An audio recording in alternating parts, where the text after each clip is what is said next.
I was not really familiar with him, but he's like a South Korean player, and his name's Hyunjun Lee, like Okay. Hyunjun Lee, like Lee. Yep. And there are certain commentators over here that call him Hung Jung, and I'm like, guys, Come on. Come on. can we learn the names of these people? Like, it's not Lock that hard. in, please.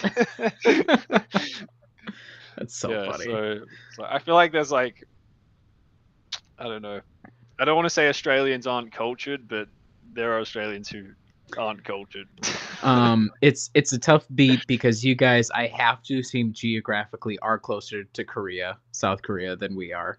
Now, the history of South Korea and the US is probably a little bit more intimate than that between Australia and South Korea. However, just sheer temporal locality, I would think would help out with that, but that's all right. I don't... Is there like because I know there's a number of like Chinese students who study in Australia, right? Are there any other like big groups from other Asian countries that have sent a lot of students to Australia?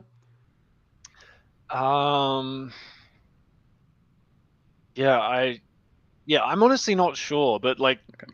absolutely, you're right. Like when I was at university, there are a fair few like exchange students from Asia and stuff for sure. Yeah, Yeah. Okay. but I assume America would have quite a few of them too.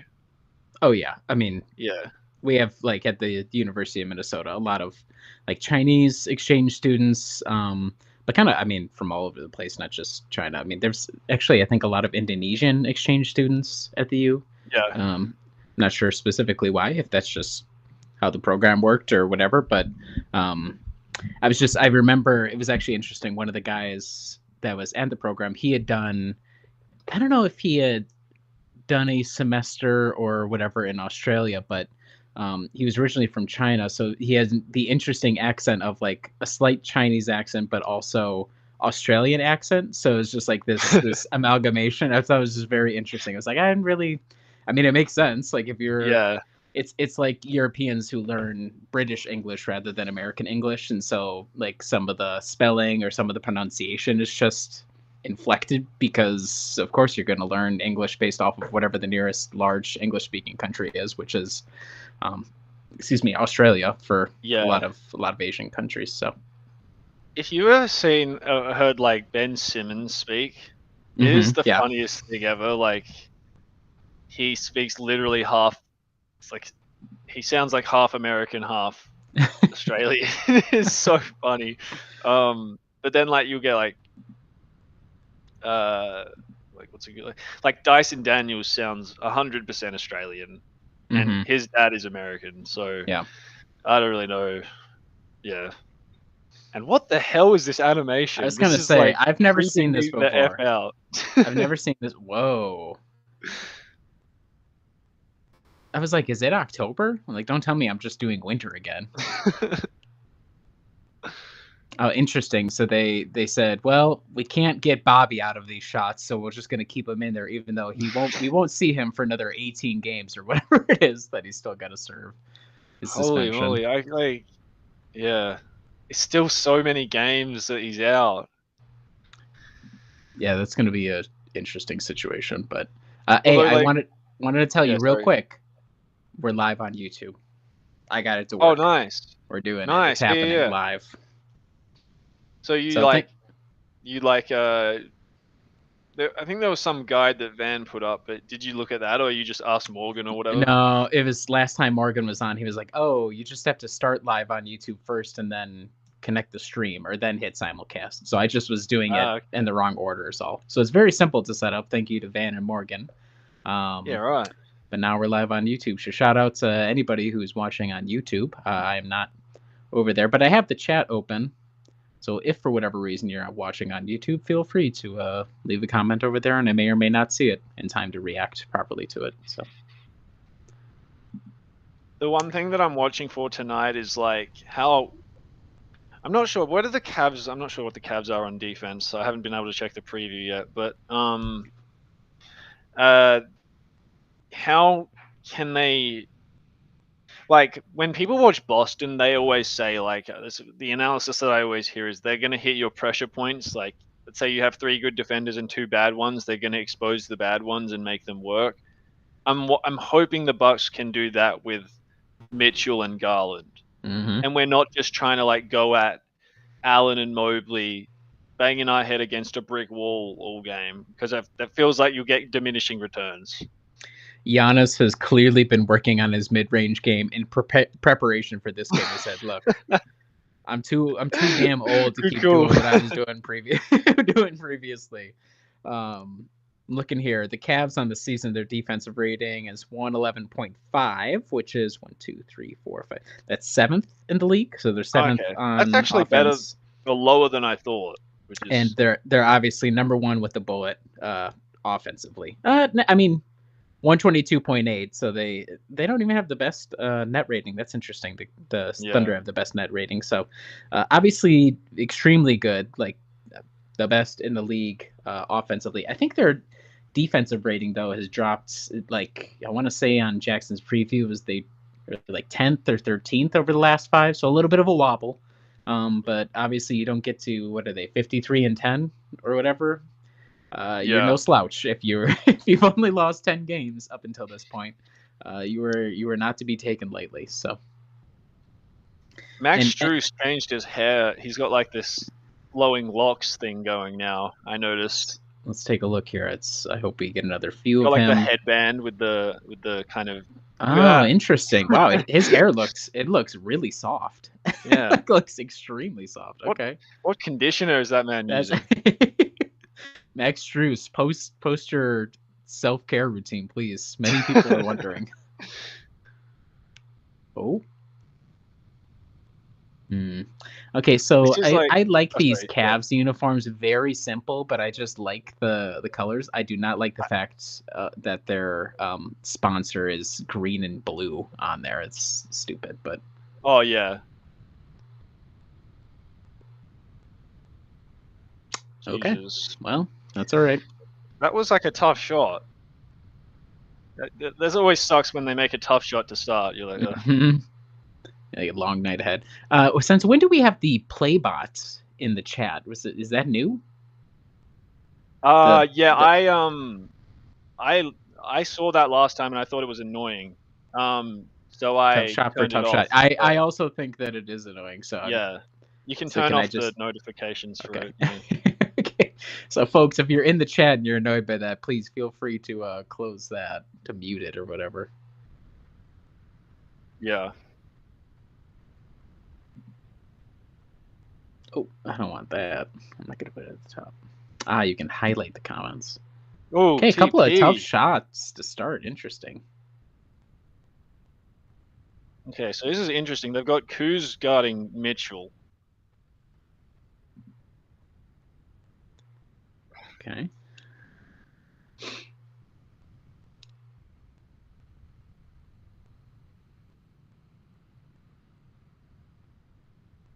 I like this action.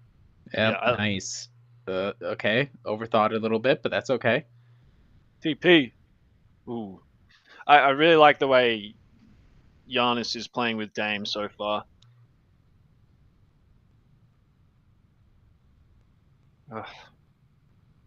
Okay, that works out. That works out. Come on. Ooh, that's all right. Dame. Boom.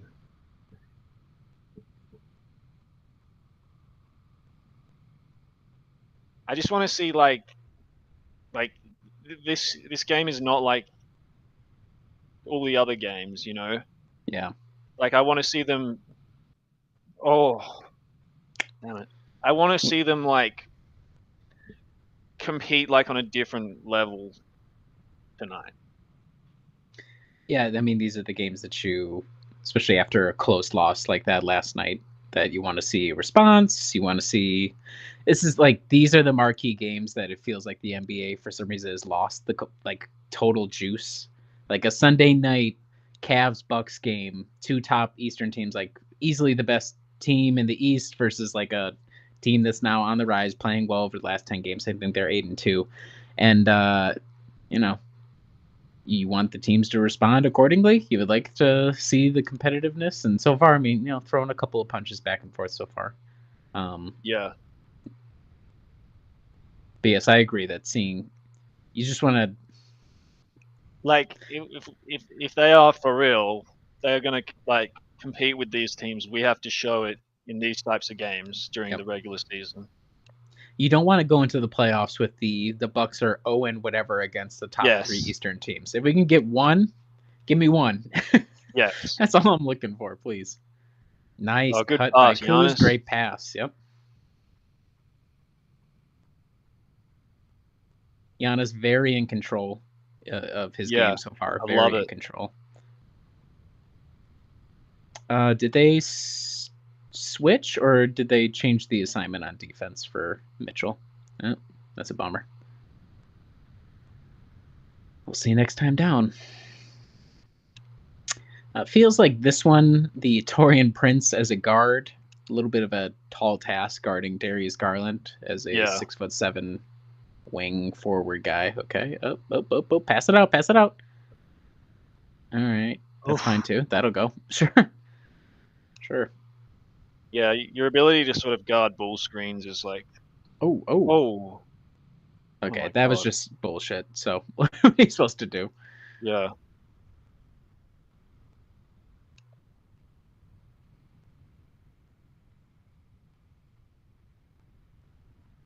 Good pick. Like the idea, but that was a good screen by Giannis. Good screen set, and then.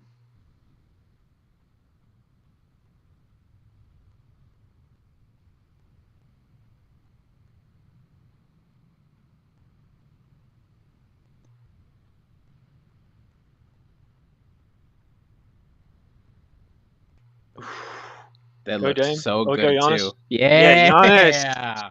Yeah, that looked. It looks so good from Dame too. That quick step back. It's so. It's so fun watching him when he's got it going like that. Didn't make it, but it's just like, oh, that's a quick step back. Okay, crowd getting to their feet. Let's go. Somebody get a stop. Yes. Go Giannis. Oh, okay. Oh, nice. Kuz. I mean, tough shot, but Jesus. Hell yeah. Great response from the Bucks. The Cavs have gotten a couple of BS shots to go, but the Bucks are making tough ones and good ball movement, good movement off ball, like promising start from Milwaukee. Van noted in our Discord that Rollins has cornrows, and I just saw him. Yeah, looking nice.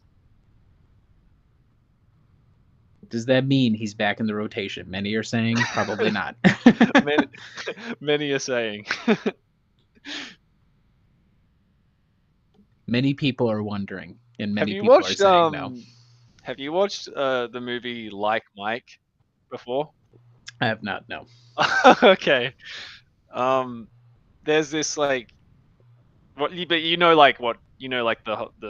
general gist of the movie, right? Is that the one with Ray Allen? Or am I thinking? No, that's I think that's like Love and Basketball or something like that. Okay, all right. Anyway, so like Mike, go for like it. This kid, I haven't watched it in a while, but it's like this kid gets like superpowers and like, God, I actually can't. Oh, it's really with Lil Bow Wow as the lead. Looks like. Yeah. Anyway, the point being, there's like him, this little kid and his buddies start like a 3-on-3 tournament or something like that, and they're playing like on the like on the outdoor courts, whatever that's called, the hardwood. I'm not sure. Or the blacktop or something. Blacktop. And he's got this friend, this white kid friend, who turns up on the day with cornrows. He's this fat little white kid that turns up with cornrows, and it is the funniest thing I've ever seen. Did he ball out? I'll try and find. I'll post it in our Discord. Did the white kid with cornrows ball out or no? I might be able to post it in the chat. Damn, look at that! Giannis is 50th all time in league history in scoring. He's been hitting a lot of. Lucky, it's good for him to have us on the broadcast. He hits all these numbers while we're watching, Jack, while we're covering it. Yes. So sorry, what did he just hit?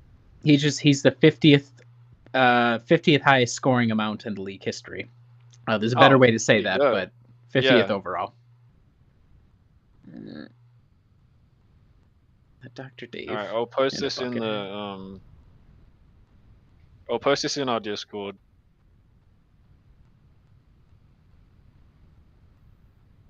If I could find the app, wherever it is.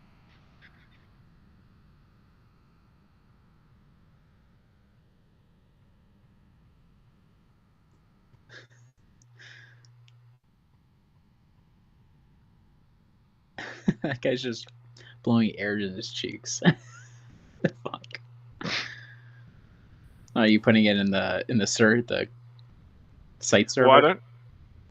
Yeah, I just put it in Discord.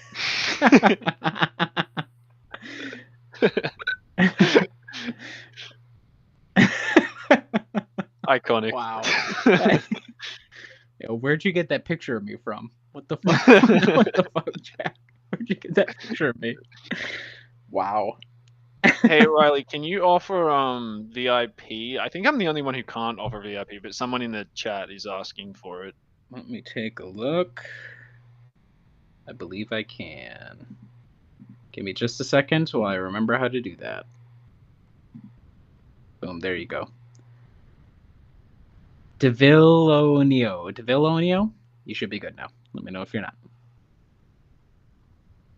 Okay, and hello. Just happened there? We had the ball, and then sounds like Kuz turned it over, but It looked like a classic Riley and Jack watching, and the production team decides to not show what happened on the court. Off the inbounds. It happens a lot on inbounding plays for some reason. Oh, they're going to give him that? Based off of his expression, it looks like no. Oh, God, I'm so tired of them not giving that call, man. They're waiting for the playoffs. If they uncork it in the playoffs... Oh, yeah, well, he wasn't shooting there. It's, what?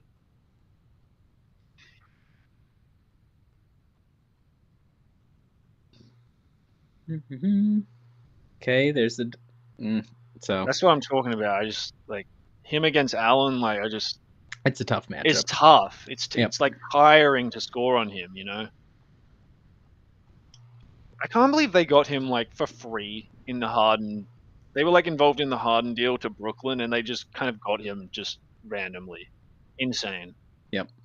Ooh, like the idea. That's all right. That's all right. Force the foul. I have long respected Jared Allen because even back when he was with the Nets, Giannis was kind of reaching the peak of his powers.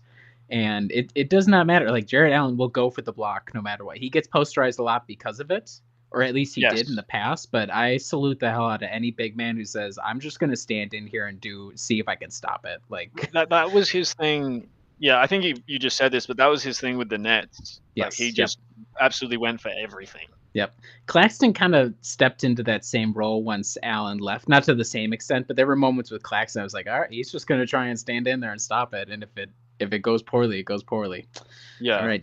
Giannis proving that was a good decision by Allen to just wrap him up. Come on, Giannis.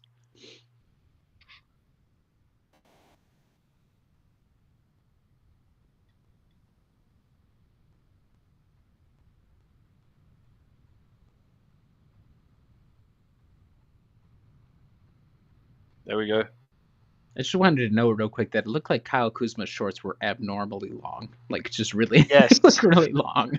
And he looks funny with no, like, accessories on his... Yes. Oh, nice. Man, great. I mean, so that's 3 times now, I think. Come on. Oh, please finish it. Oh, my God. Oh, Kuz. Oh, my God. Oh, my God. Oh, my God. Oh, my God. Oh, my God. Oh... Hold on, I'm opening my third eye right now to deal with that fucking bullshit. What did Giannis fumble that? Well, it was kind of a crazy. There were 3 defenders on Prince. He threw it out of that bunch, and then Giannis fumbled it, and then it bounced to Kuzma. He wasn't expecting it. Like, it just happened too fast for everybody to process. But Yeah. But that's like the second or third time the Bucks have broken up that pick and roll action. Like, yeah, whoever It was either Kuzma, Dame the first time and Kuzma the second time. So guys involved in that action have done a decent job of trying to harass it a little bit, at least.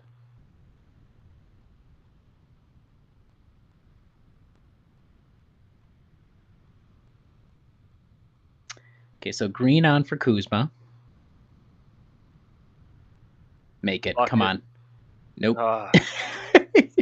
I laugh every time you say bucket because I think you have a 0% success rate with that so far from my time with you, at least. It's a foul. I mean, what the?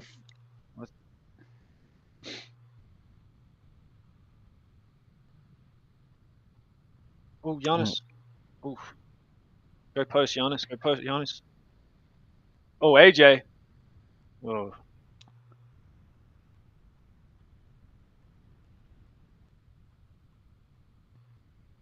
Okay, so the past, Jesus Christ, the past, I would say, let's call it 2 to 3 minutes, not defined as basketball from either side. Yeah. Neither team seems to have much of an idea of what's going on here.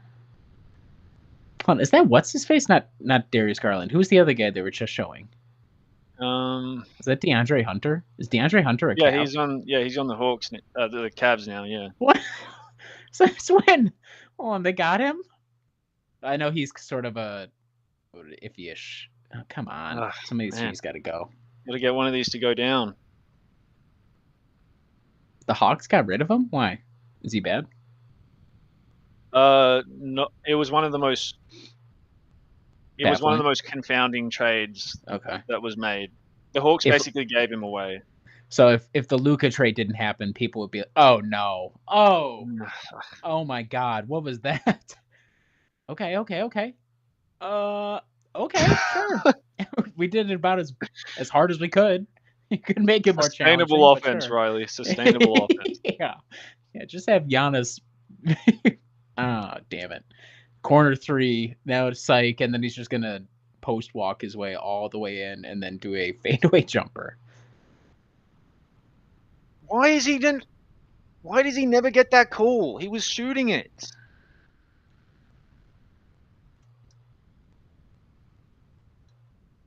Why does he not get that? I'm so tired of him not getting. Oh my God, dude. I don't quite know. Let's see here. Ugh. It's because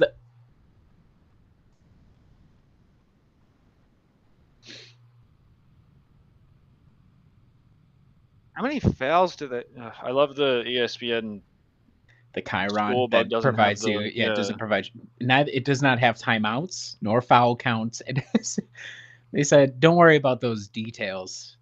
You people are too stupid to understand what it means, so we're not going to put it in there." Come on. Whew. Okay, so Giannis has been hit the mid-ranger like crazy. Oh Jesus, my friends are watching the live stream on YouTube right now. They just messaged me to say, "Riley, we just watched you finish your drink. Hi Tara, hi Gunnar. Thanks for watching." We appreciate your patronage of playback.tv/Brewhoop or the Brewhoop YouTube page. Hey, there we go. Tack him up. What is Mobley shooting from 3 this year? Let me see. Evan Mobley.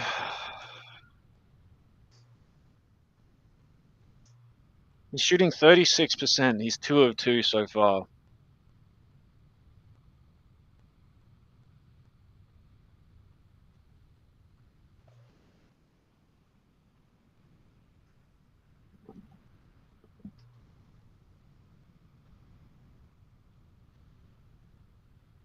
I have a feeling that they're just watching our floating heads when in fact they could go to playback.tv/Brewhoop. We could and you could watch the game with us if you wanted. We can give you that VIP.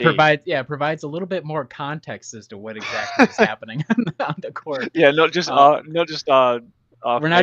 We're not doing a good job of like if we were like the play-by-play and color commentator on the TV broadcast, we do not paint a picture with our words of what is happening. So you're gonna get a lot more interesting decision to switch there.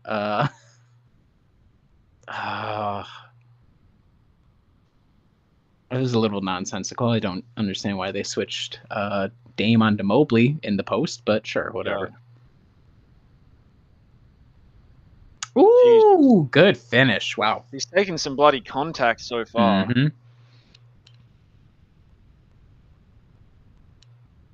Good D. Good D. There you go.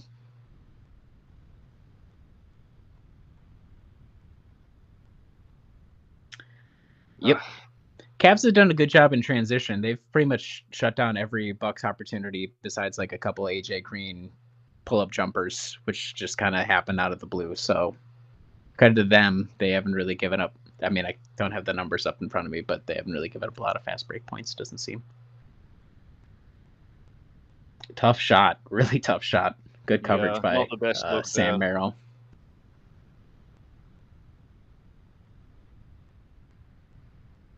Okay. Yep. Lucky with that one. Yeah. I was like, who the hell's the fifth pick? What is this lineup? This is a crazy lineup. Oh, come on. Nice, Kuz. Yes. Nice, Kuz.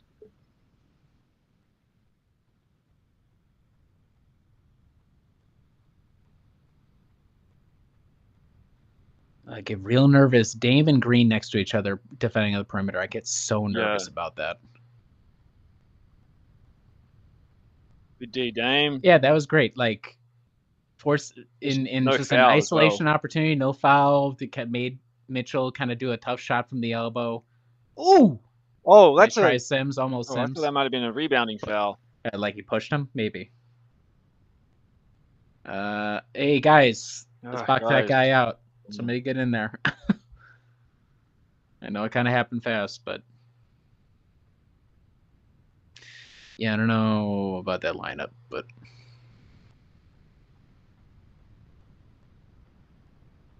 like, okay, here's what I'm gonna go look up real quick. What is AJ Green shooting from 3 over, like, I don't know, last 10 games, last 15 games? Yeah, it feels like he's pretty cold. I'm just going to fill up my water bottle. Okay.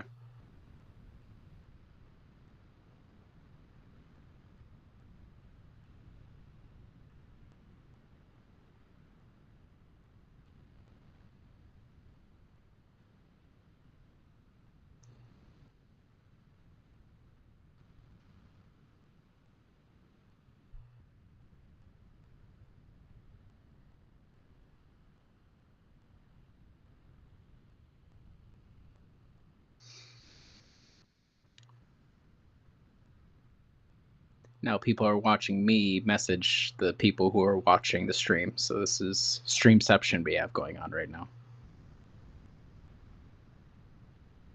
All right, I was going to look up AJ Green shooting numbers. Let's go see.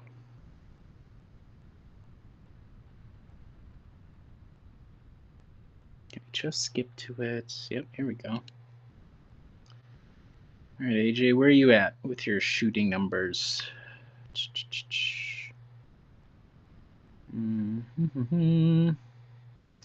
just do the splits over what?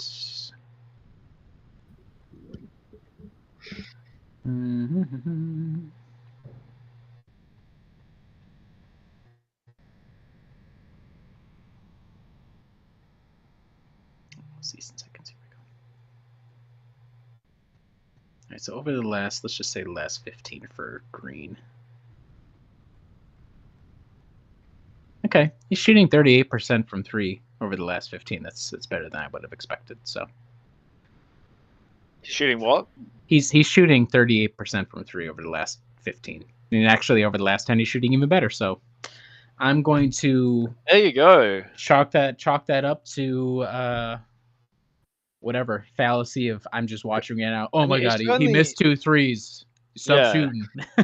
It felt like if you hadn't found that stat, I would have said the same thing. Yeah.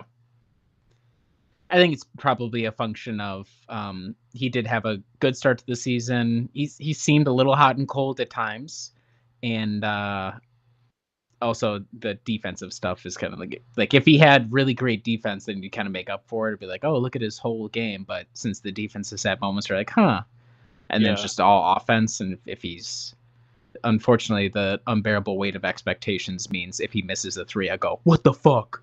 So why is he shooting that? You work on that shot like I'm Patrick Ewing. When do you work on that shot? Well, in AJ Green's case, it's probably all he works on. Yeah, Different ways it's to shoot literally 3-pointers. his 3-point attempt rate is as close to 100% as you can almost get. So.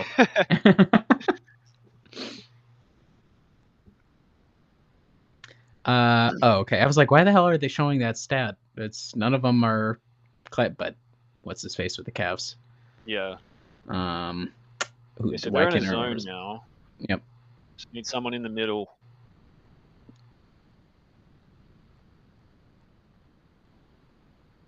Nice, Gary. Okay, got bailed out. Love that. Very happy. It was the yell that did it, Riley. Yeah, Dame isn't, because Dame's a quiet guy, he gets punished for Yeah. that. Foul. Although I will say, like, not having Gary for, I don't know if you watched yesterday's game, but it was just like, he would have been nice to have like a guy you can sort of like probe off pick and rolls and do a little bit more off the dribble, because AJ Green was just kind of getting smothered. I would say. So yeah. Yeah, it's tough because he'll have Trent will have those drives where it's like he hesitates a little bit too much, but at least he can kind of move with the ball. I never like AJ Green is not a dribbler in my mind at all. Yeah. By comparison, Trent is like one of the greatest dribblers of all time. Yeah, okay, Sam Merrill making us feel the fact that we sent him away.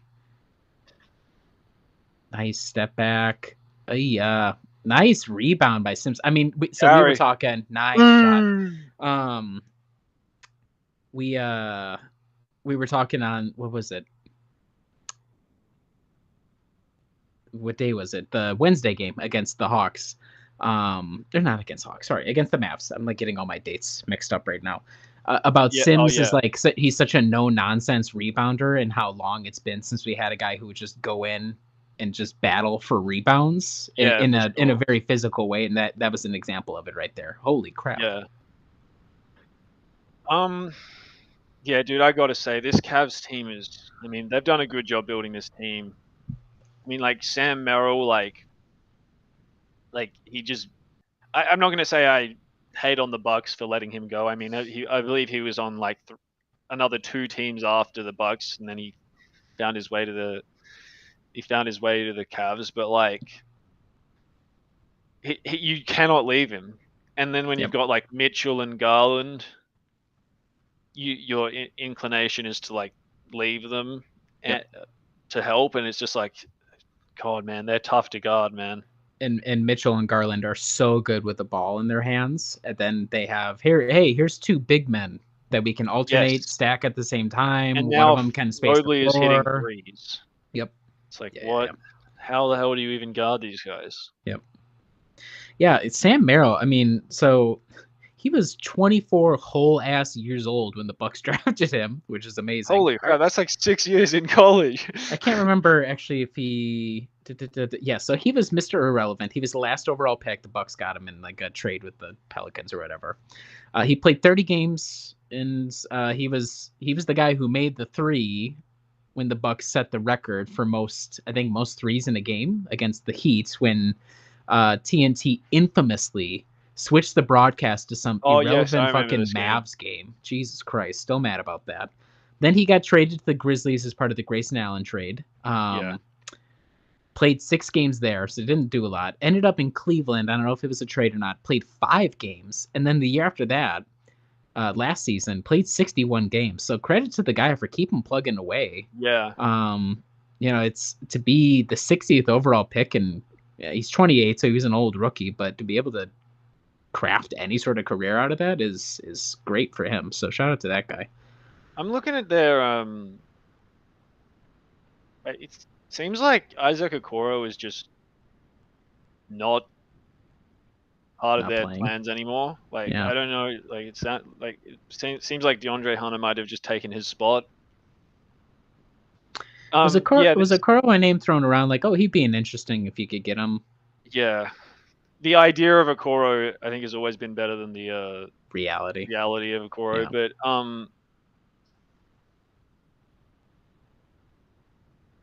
what was I going God, to say? I completely he forgot what I was played about to say. Something, but I forgot. he played a lot of minutes as a rookie. He played almost 33 minutes a night as a rookie in Cleveland. Now Yeah, that was 5 years ago, and the Cavs were crap, so makes sense. But yeah. Jesus Christ, huh? So you felt like you had a wider point about Okoro that, or was No, I had a Okoro yeah. I leading was to going to say another? something. It'll Okay, come to me. I completely forgot yeah, what it was. okay. Oh yeah, sorry. DeAndre Hunter trade. He got traded for Levert and George Niang, Oh yes, okay, and yeah. maybe and like a couple seconds, and basically it was weird because the Hawks don't have their pick this year, so if they bottom out, they could be giving. I believe the Spurs have their pick this year, so like they could be giving away like a, God forbid they get the number one pick or whatever. But yeah, Yeah, they that's a really good deal for, and I know Hunter is somewhat not controversial, but like some people feel better about him than others. But I thought yeah, he was having like a and really he's good he's season been this injury season, right? prone. That's the other thing. So Yes, like that contract that he signed when it was signed was like viewed as like, oh, that is a horrible deal. but the And Cavs reset and get a much younger like forward wing guy. oh, shoot that He AJ, AJ Green showing off shoot his it, dribbling mate. and passing skills, i.e., he has none. Not really. What did we just talk about AJ Green Yeah, dribbling? We just talked about it. What lineup we rolling with right now? Okay, this is a Giannis Dame free lineup. This is the Kevin Porter Jr. Time to cook. Let's go. yeah, And he's right off to it. He's I mean, that was some smooth moves right there. It yeah. didn't go, but it made it look easy for him to get to his spot. Oh Oh, Gary, Jesus, Gary, you jackass! can't do that, That's so man. stupid. That was just yeah. Mitchell was like so high in the air already, and then he bumped into him. It Oh my wasn't even god! like with Dame's one. The ones where Dame gets him is he goes like super fast to slow, whereas like this is not even. I mean, literally nobody's gonna be like, he wasn't, Yeah, he wasn't in the it act. wasn't like Mitchell made some awesome move. It was just very sloppy from Gary Trent. So we assume at this point, right, because Dame gets no calls at all, opposing coaches are just instructing their guys, hey, if you get caught up on a pick at all with Dame, like just grab at him. Like Yeah, don't even worry about it. Just probably. grab it. Honest to God, like why wouldn't you? Rather Yeah, than like throw out a Ty Jerome who's I'm sure he has a obviously he's playing, he has a role in the rotation, but he's a guy who can rack up a couple fouls. And hey, if the screen comes and you're getting beat, just grab. Just go out and yeah, grab because the odds of them calling a shooting foul on you are almost non-existent. So don't worry about it. yeah.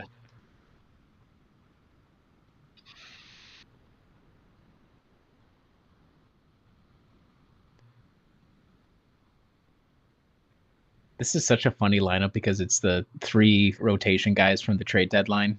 Oh man. So I'm gonna get a little nervous about Yeah.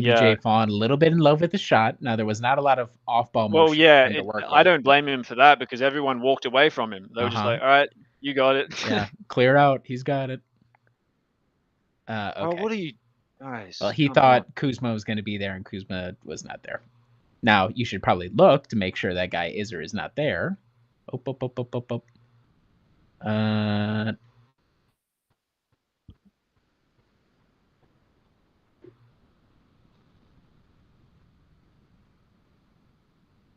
Kuzma's like, hey, dude, look to make sure I'm there before you pass it.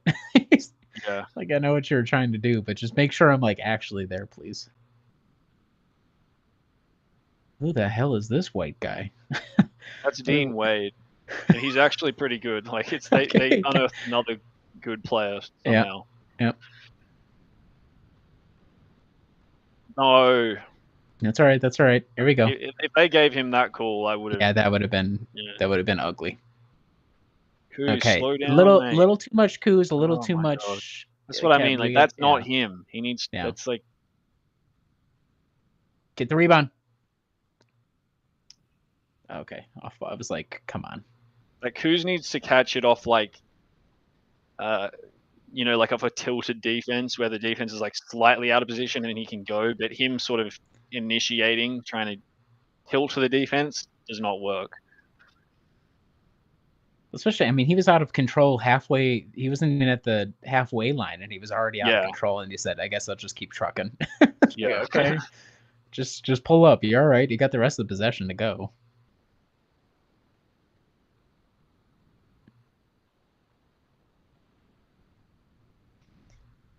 Oh my god! 3 straight turnovers. Torian Prince. Who's got ball? Yep. Who's got him? Get the rebound. Oh, you didn't even box out. You fucking lazy asses. Oh, you deserve that. You so deserve that. I hate somebody that play throw because a body on somebody. They had Donovan Mitchell had the ball dribbling up at 3/4 court. He pitches it over to someone. There's just no one guarding him.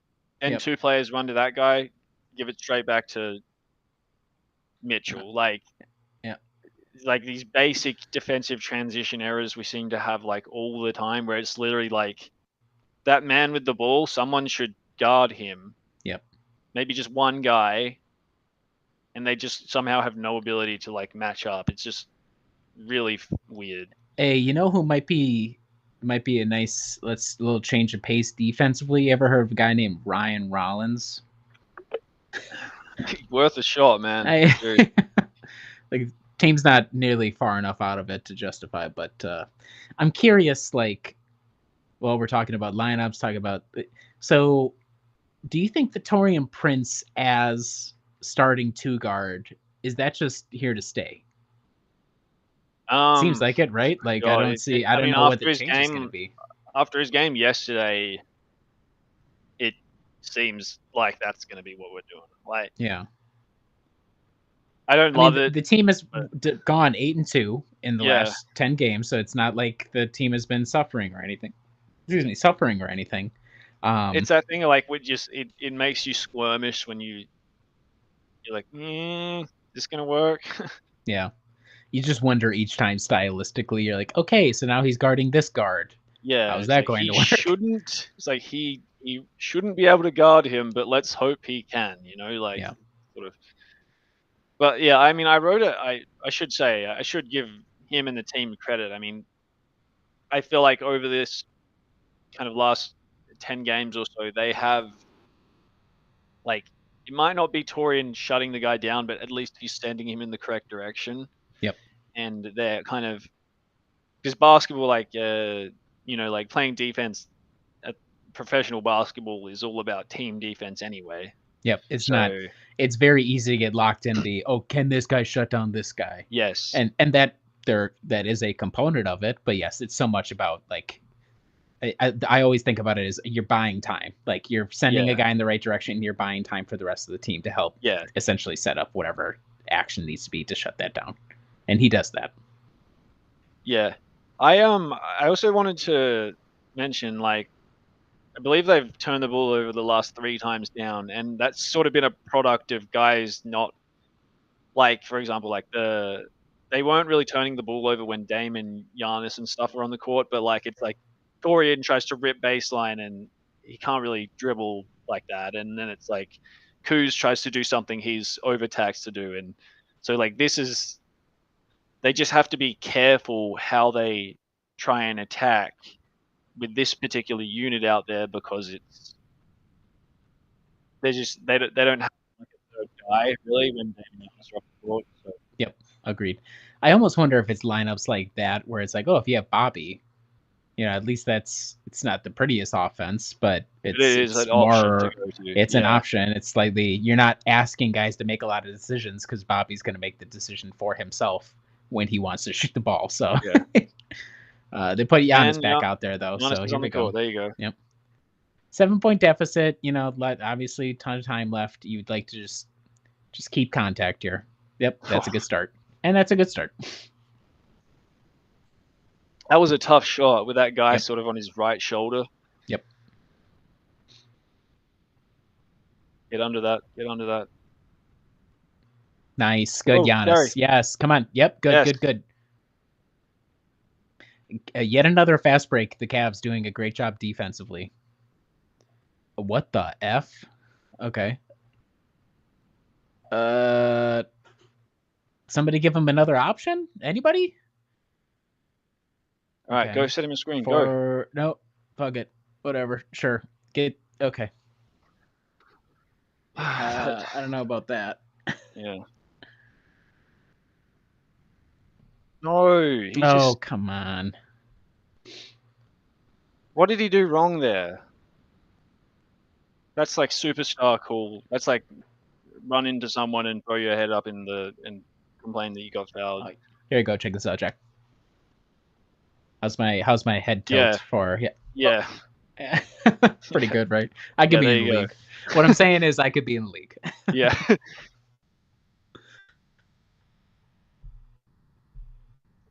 I'd love to see a replay of that because it really didn't seem like KPJ did all that much wrong. Yeah, well, the production team said, go fuck yourself because you're not going to see that, and you're not going to see whatever the next play that's happening off camera. You're not going to see that either. So because we'll be doing a close up on Doc Rivers or something. Yes. As he gets in the crouch position. as he bends over because his back is just killing him. It's amazing. We could produce these shows. We know the ins and outs. Yeah. We know what to do.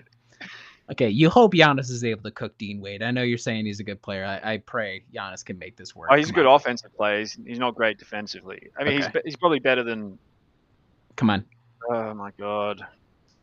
Everything's too stagnant right now. Yep. Yeah, the offense, the ball movement and off-ball movement that we saluted early on in the game has completely died off in the second. Yeah. Yeah, they just set it 5th turnover of the second quarter. We're not even 4 minutes in. Yeah. We're turning it over at more turnover than a minute. At more than a minute. Or whatever the hell I'm trying to say.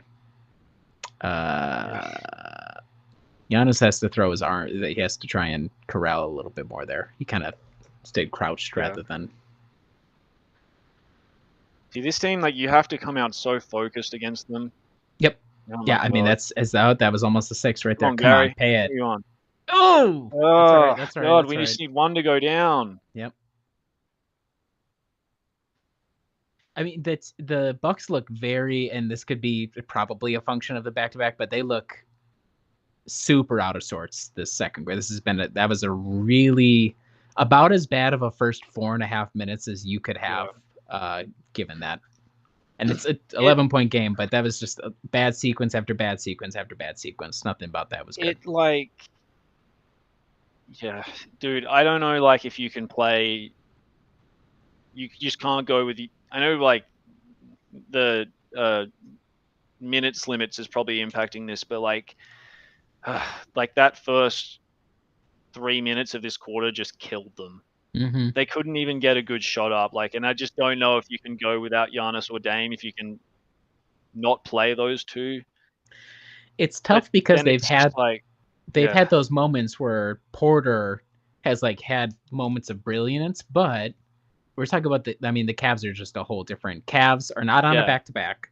They are easily the best team in the Eastern Conference, and it's not surprising that maybe KBJ isn't as quick to put something together, or it gets smothered right away. It's like, okay, well, now we need to switch back. Now, you play the long game rather than, ruin the minutes restriction. It was just why it's such a bummer you lose that Orlando game yesterday, because that would have been a nice extra win to have in hand. But Cavs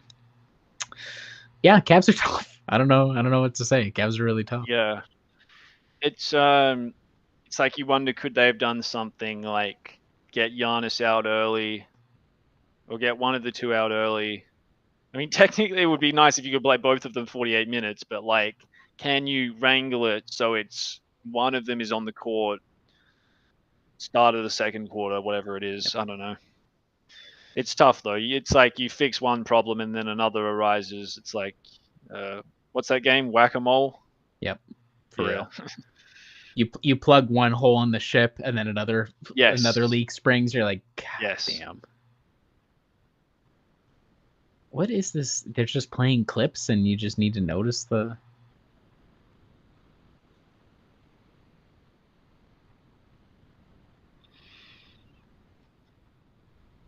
I don't know about this.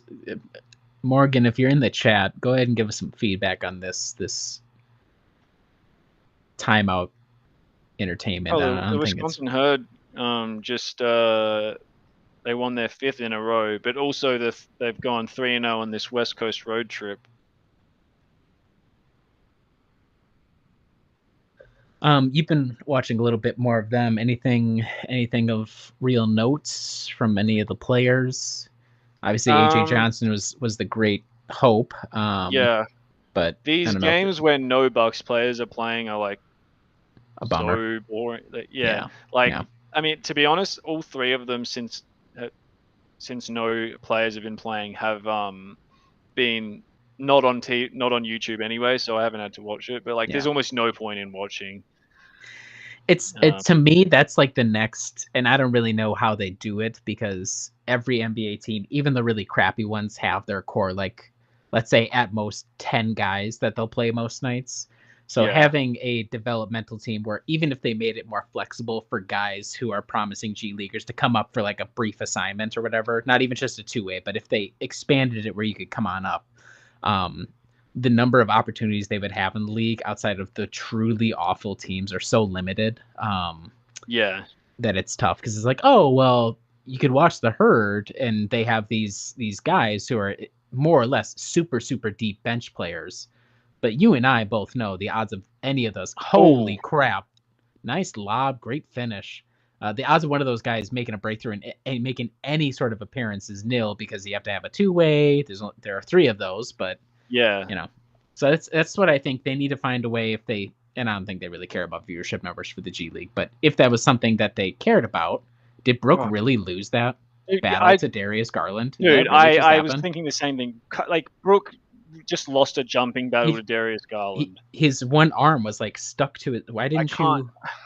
That was so strange. Oh, and they score off of it. That's awesome.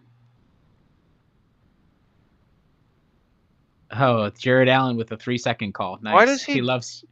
I don't know why. This is like a thing he does. He gets a 3-second and then he like. Have you seen this? Yes, I have. I've seen it. Yeah, he screams for some reason. I don't really get it. Like, why is it an achievement? I don't know. I think it's his way of making fun of the refs or something. Yeah, he feels aggrieved, so even weird, though it's like yeah, it is weird. Yo, I mean, can we go back to that Brooke play? I can't. It was the fact that it resulted in a 3 is absolute madness. Come on, dude. You have it has to be at least almost. I thought Brooke was like. I thought Brooke was like quite slow last night. It's like I've noticed it over the past like 2 weeks. Like, he just looks slow. Yeah. A little battle with Allen, but Allen pats him on the back. That's all right. Nice Dame. I love games where the Bucks are down like almost 10 halfway through the second. I'm like, I'm doing a calculation in my mind, like, so how many points do they need to be down at the half for me to be happy? Like, if they're down 6, I'm like feeling pretty good. Ooh, nice pass. Pay it off. That's all right. Look good though. That was a zinger from Giannis. Way to go, Torian, to collect that.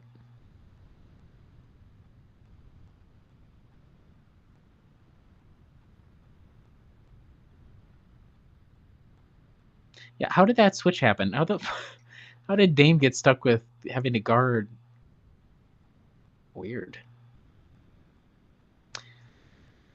This is not the team we'll see it against, but I saw people noting that last night was the first real experiment with some Kuz Giannis small ball lineups. Any thoughts on that? Either theory or the actuality of it? Yeah. Yeah, I was just checking social media. Everyone's going crazy that Brooke lost a rebound to. Well, as they should. And they just gave up another. To Darius freaking Garland. Like, it actually makes me mad. Like, it was bad. It was very bad. Max Strus is absolutely throttling the team as well. Come on, Giannis. Good. Somehow they're within 10. It feels like it should be more than that. Yeah. What are the Cavs shooting from 3 versus the Bucks? I should have the box score open, but I don't. Come on. Please, for And God's sake. good close, Giannis. Come on. No, come on. Get the rebound. Oh, Oh, Coos. come on, dude. Max Strus beats you over We the get top? like you can't make mental mistakes against these guys, and we are making mental mistakes. Like you have to play well, and there's just no room for error. That's why I still get nervous. I mean, the Bucks have looked a lot better over the last stretch, but that you do have to listen to the Bucks are 0-8 against these teams. I'm like, that does matter. Yeah, They seem to really struggle. and that quality of shot is horrendous from Giannis. Yep. Now we've reached the portion night, folks. We've reached the portion of the night where we just get really pissed about everything that's happening. Yeah. And okay, there's Oh, another offensive God. rebound. Very good. Let's see if the Cavs can get a third in a row.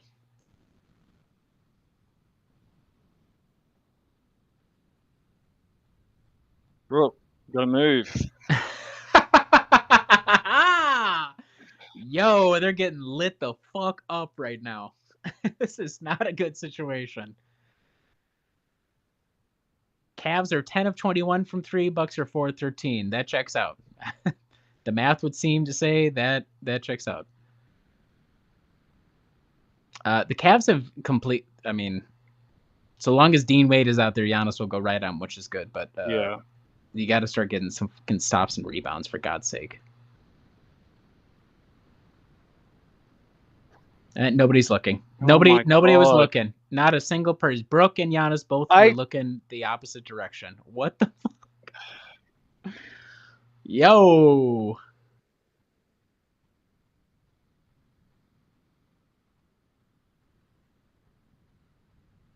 I hate the fact that we're watching this in the second quarter. I'm already thinking, how many minutes is Doc going to run these guys until he finally pulls whoever? Like, once we get to the fourth quarter, I'm like, it's just not looking. Things happen. Changes at it. Folks, they're saying it can change at a moment's notice. It's my Donald Trump impression. Not good, but, basketball is a game of runs, and anything can happen, but it's just a really bad quarter. Hard to overlook a really bad quarter.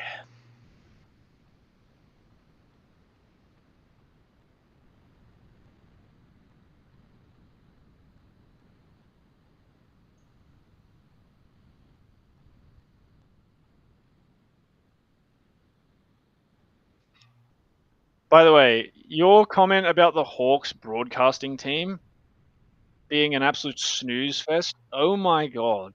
I watched them again I was listening to them. I'm like, number one, like, I mean, the play by, like, first off, Dominique Wilkins. I hate to, like, I forget that it's Dominique Wilkins. Yeah, he's not good. He's very bad. Like, I could do, like, you could grab a dude off the street to do what he'll just be like, that was a nice shot.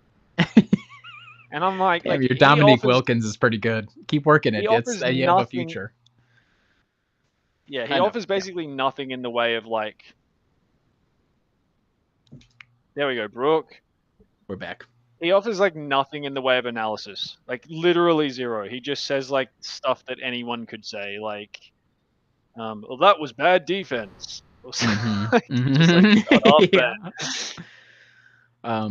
One could argue that maybe he's appealing to the lowest common denominator of a viewer, but I think he's probably just not a good color commentator.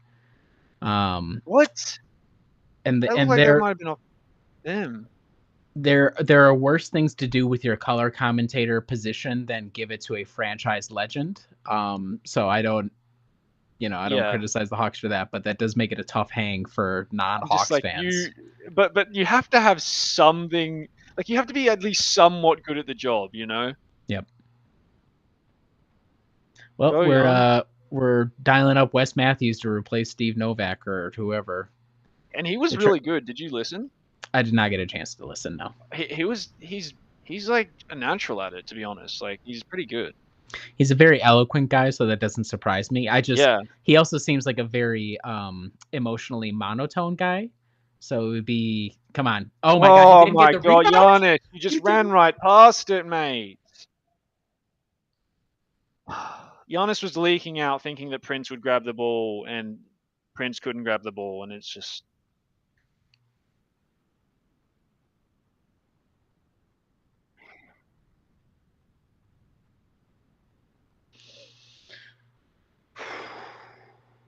I've been taking yoga a lot Oh my lately, god, so I'm Torian, I'm dude. trying to keep the chakras open, trying to keep my mindset, my third eye open, but they're making it tough for me. Come on. Oh my Yeah, god, okay. man. We Well, just need one of these. What are we from 3 this game? they got to be like 5 of what now? 5 16, of 5 of 6. 17. Yeah. Yep. Yeah.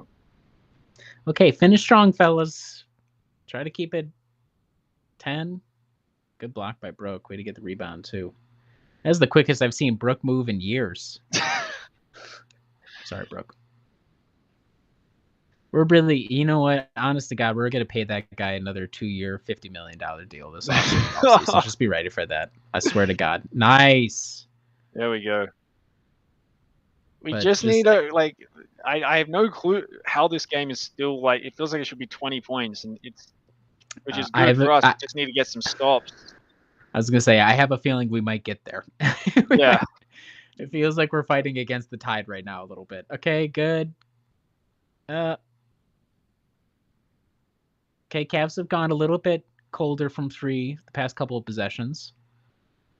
This is the moment right now. This is make the nice move. What a great move. Great footwork. Wow, split that. All right, they're gonna go for a 2-for-1 here.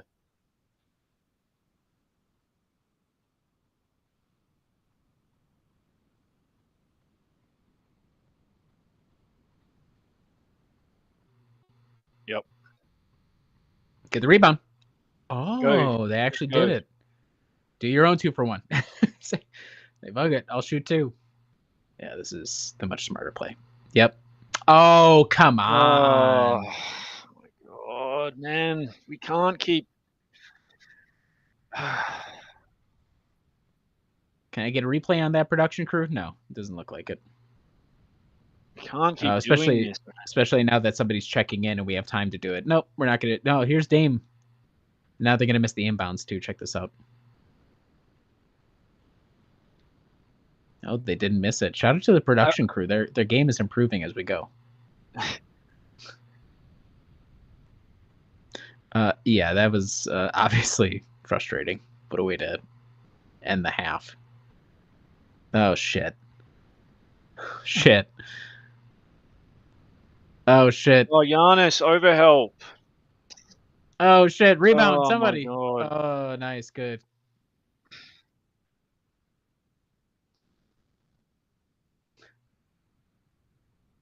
Are they in the bonus? That would be awesome if it was. I can't tell because ESPN doesn't want to let me know what the foul count is. Okay, a little shove in the back there, folks. Yeah, he was. He was shoved right in the back. Is that called on Brooke too? That's so funny. What a way to... I would say this was one of the not great quarters in Brooke Lopez's recent career, is what I would just say. Okay, so they're gonna go up. I thought we were gonna keep it single digits instead. Yeah. They may go up 11 right before the half, which is great. Oh, now they give us look at that. Now they switch the time on. That's so stupid. Oh, that would have been honestly the way this quarter was trending. Max Strus gets that rebound, puts it back up. Giannis fouls him and one for the 3-point opportunity. That's how that should have gone. But Mitchell and Mobley bully Bucks. Yo, that's some editorializing much, huh? I mean, it's not, not wrong per se. I'm not gonna say you're out of pocket, but dude, I'm at the point in the season where I'm just like constantly checking like around the NBA, like to see if the teams around us also lost. Yeah. Like, well, thank God the Pacers suck too. Okay, yeah. Detroit plays Portland. Portland are only 8 games under 500 after a horrible. Much better than they have a chance to win that game. Hopefully, Portland win that game. Sixers are up 14 on the Jazz. That is bad for both teams. It was really. This is a tank off for the ages. I don't think any of my. I would be surprised if they're still watching. If you guys are great, I went over to their house. I think it was 2 weeks ago. to watch Are these your Wolves friends that were Jazz. My on? friends, they're Wolves fans. God bless them. Oh, okay, yeah, Um, yeah. and so we watched Wolves Jazz. It was just horrible basketball. Every Jazz game is just such a travesty to the sport. And it's like Did I don't want to watch any more Jazz games than I have to. And that was an extra one, a little bit extra off my lifetime taken watching Jazz basketball. did the I assume the Wolves won. No, they lost. They lost at the last second, which is very, Oh yeah, as a neutral, yeah. was very funny. That's what I was thinking. I thought I remembered a recent game between those two teams where the Jazz uh won, but They were shooting out of their minds from three, and then it cooled off, and then they did the thing they did against us, which was just have a lot of really big white guys and just oh get a lot of yes, rebounds. So, a tried and true strategy for the Jazz came through yet again. yeah, yeah. The Jazz yeah. It's I was watching their game against the Pistons, and because I was it was like Bucks weren't playing, and I'm like, oh, I'll watch this and hope the Jazz win and beat the Pistons, and then it was like it got to the point where like it's you just realize that it's not happening because the Jazz are playing like at all times three guys who shouldn't be on an NBA court. Like Yes. they've got like Kyle Filipowski out there who's just getting roasted on every single drive. Like can't move his feet at all. Can't he's just getting destroyed on defense. And then they've got Cody Williams out there who's like the 10th pick. Hmm. But he was viewed in the draft as like, okay, he's a project. He's got like long arms and stuff, but he's like you watch him at Colorado, you're like, are we sure this is the guy that people are saying is good? It's like he You're can't do confused. Yeah. really Yep. anything. Yep. And they're throwing him out there and he can't even dribble, and it's like, oh okay, like they're not interested in winning at all. They gave right now. who's their rookie that they got from USC. Oh, Collier.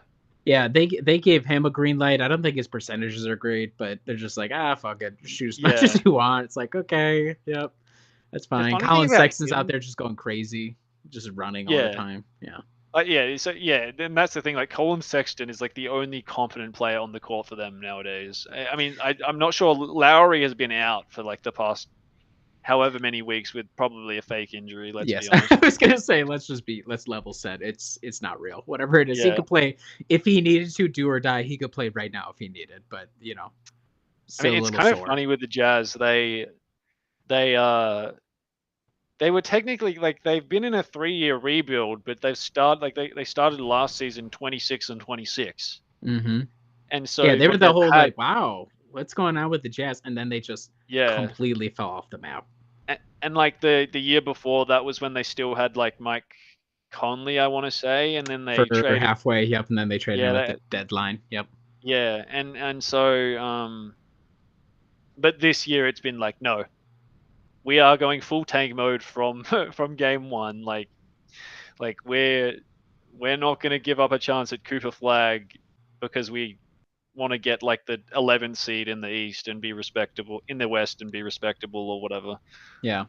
It's with all these tanking teams, I mean, it gets so dark. It gets so bad that you always struggle as an outsider to see what the path out is. But then you see like the Pistons who have found sort of a way out. Like they hit the right vet signings at the right time. Their young guys that they stuck with are starting. So it's for basketball, to me, it strikes me as hard to really get a grip on what the timeline is because development is not linear. And when these teams are playing guys, there's just no way this guy should be playing actual NBA minutes. Like if you're looking to be competitive, and then you look at the roster and it's more than half the roster is those guys. It's like, I just don't see the way out. So it's always tough to admission. So if they get like Flag, okay, Markkanen is still in his 20s, so, and I'm sure his deal is probably for the next couple of years at least. So you see that they have. Okay, yep. So you see like the path sort of. It's just hard when, and rookies are going to be bad. Like rookies are just kind of always bad. That's just the reality of it. So then I look at Collier, I'm like, oh, their percentages are bad, but I'm not watching Jazz games, so maybe he's showing something that they stick with it, he'll develop into something. But right now it's tough basketball to watch, like really bad to watch. Yeah, it seems like, I mean, this is hashtag analysis, but it seems like you have to get like capital T, capital G, the guy, and from Yep. there you can start. Like, and it's like you can do what you want with a million number 12 picks, and you're just not going to really get anywhere. You need like That's the Wemby, the flag, the whatever it is. Unlucky for the Hawks. I mean, they got the number 1 pick, but like there were no number 1 picks in this draft. So it's, I mean, like with the Pistons example, they didn't have the guy because due to injury and yes, just his development path wasn't as strong as people were hoping. And now this season, he seems to really be hitting his stride. You saw signs of it at the end of last season, and he's probably not capital T, capital G, the guy. Maybe on but a true he can contender. be a number 2 on a championship Yes, team. and Yeah. he's good enough as the guy to be able to make them a respectable playoff team in the East, which is filled with just really bad teams. Like the Yes. Hawks are however many games under 500, and they're so comfortably the 9 seed. Like they're so comfortably in the playoff picture. Dude, I was But listening to the rights to Ricky Sanchez. yes, I do. Yeah. Yeah, I was listening to that pod, and they're just like, it's the funniest conversations because they're like, I hope and pray we don't make the play-in Play in. tournament.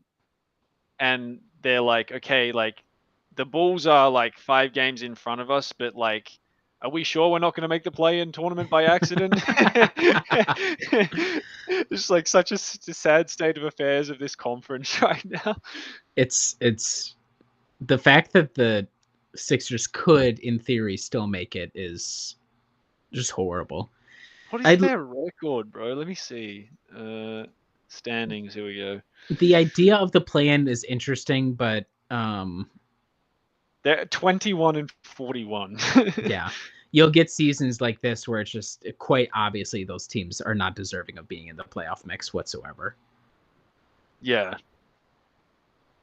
Basketball's Remember such a when they weird had sport. the bubble? They should do something like in the bubble where it was like they invited the teams that were like, it wasn't like they invited every team based on the standings. It was like you have to be within 5 games of. Yes, mathematically you have to have Yeah, like a chance to be able to make the playoffs, and we'll play like three or four regular season games, like a little mini tournament at the end. yeah. But it wasn't. As I remember, it wasn't like even technically like. It was like we're not inviting some team that's like, let's say there's, playoffs 8 teams. Let's say there's 10 teams get invited, but the 10th team is 15 games under 500. They just didn't invite the 10th team. Yep. They should just do that like here, Mhm. like or something. Well, Adam Silver's willing to literally try any idea possible, so we make the case there's a possibility it will happen. Yeah, I've been listening to this. I listen to this podcast. It's done by these Lithuanian guys who, it's like a EuroLeague podcast. I was gonna say, And Jack, you're so deep in the hoop knowledge right now. You're listening to Lithuanian Hoops podcast. Okay, yeah, continue. to be clear, they speak English. They don't speak Yeah, well, Lithuanian. I understand. Yeah, I got you. Yeah, I mean, I'm a fan of the EuroLeague, so I listen to that, and they're talking about how Adam Silver has designed, like, he's interested in doing like a NBA Europe type thing where like they'll have like Real Madrid, like you have a team travel to Europe, play like 4 European teams, like they'll play like they'll play like Real Madrid and then like a team from Manchester and all this stuff, and it's like it. I think you could really ruin the product if you keep like changing stuff and expanding and so yeah, I mean, don't bite off more than you can chew, Adam. It's, every NBA podcast that has ever existed has done the think piece episode about how to fix the league, and quite obviously none of us have the answer. It's very easy to reflexively and conservatively be like, Jesus Christ, please stop changing things. Please stop. Like to me, when they throw out the idea of changing the games to 40 minutes, it's like, oh, I know what they're doing. They're just scamming us out of basketball time. Like, yes, okay, you look at it Yeah. and as a objective, if I don't care about being a consumer, somebody who watches basketball or enjoys watching basketball, it's like, oh well, it's better for the players like health or whatever. Results in more entertaining games if the Olympics are anything to go off of. But I just know what it is. They're selling more ad time, and like, of course, the players and organizations will go for it because they're going to make the same amount of money, except they have to do less. Yeah, that's Um, interesting. So like there's more like the game will go for the same amount of time yes. basically, but they'll just fill that space with ads. Yeah. Correct. It'll still be a 3 hour, 2.5, 3 hour broadcast. That's not going to change. They're still going to start late. And you as the consumer are just losing 8 minutes of basketball time. If you're somebody who Yeah. pays money to go in, you buy season tickets, you go to the game, you're getting less for what you pay for, Yeah. And and they you're would already spin it as getting. like injury prevention or That's something like exactly that. right. You're already getting less than you pay for. Now, I will say the league introduced the 65 game. Is it 65 game minimum for season long awards or whatever? I think Yes. it's 65, right? Genius idea.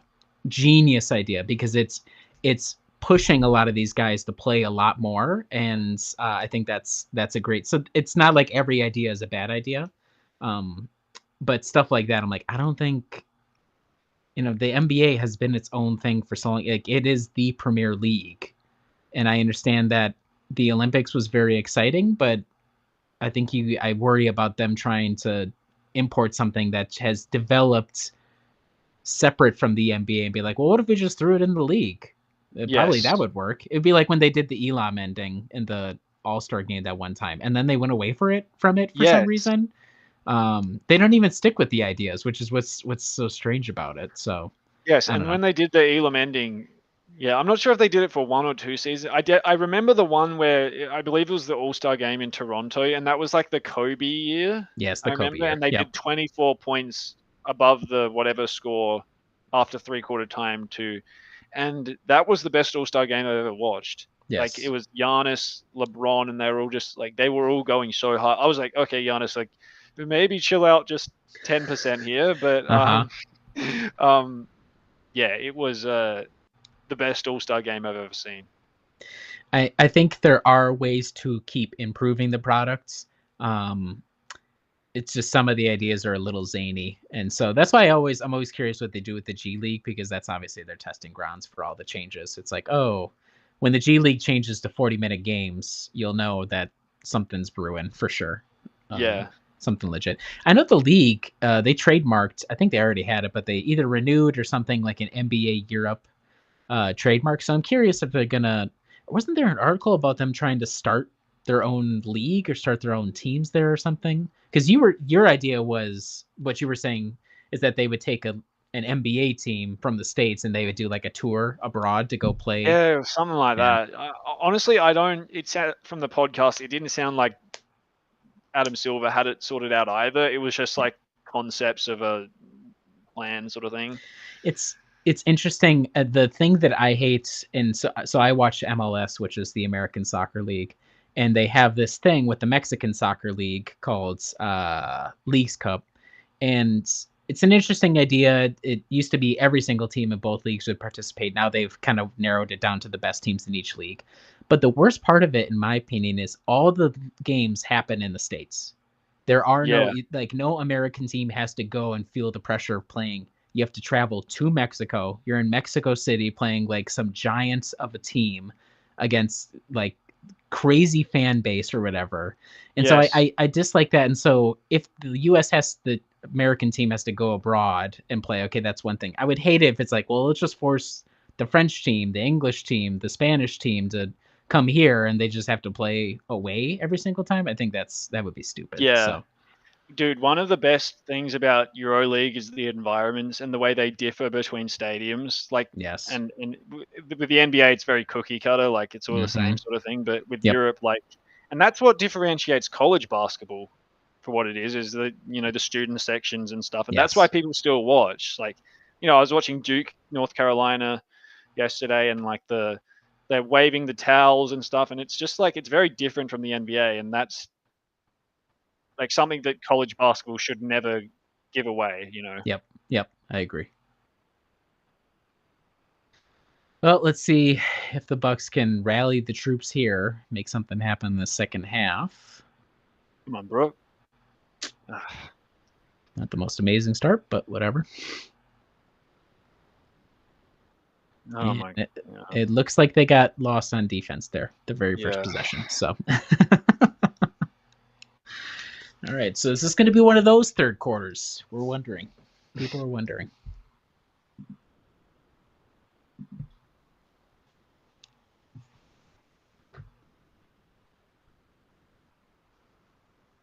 I mean, the concern with like people have noted this elsewhere, but like the concern with the Chris trade is it just gives you two creators, and when both are off, we saw what happened. Yep. Let me see.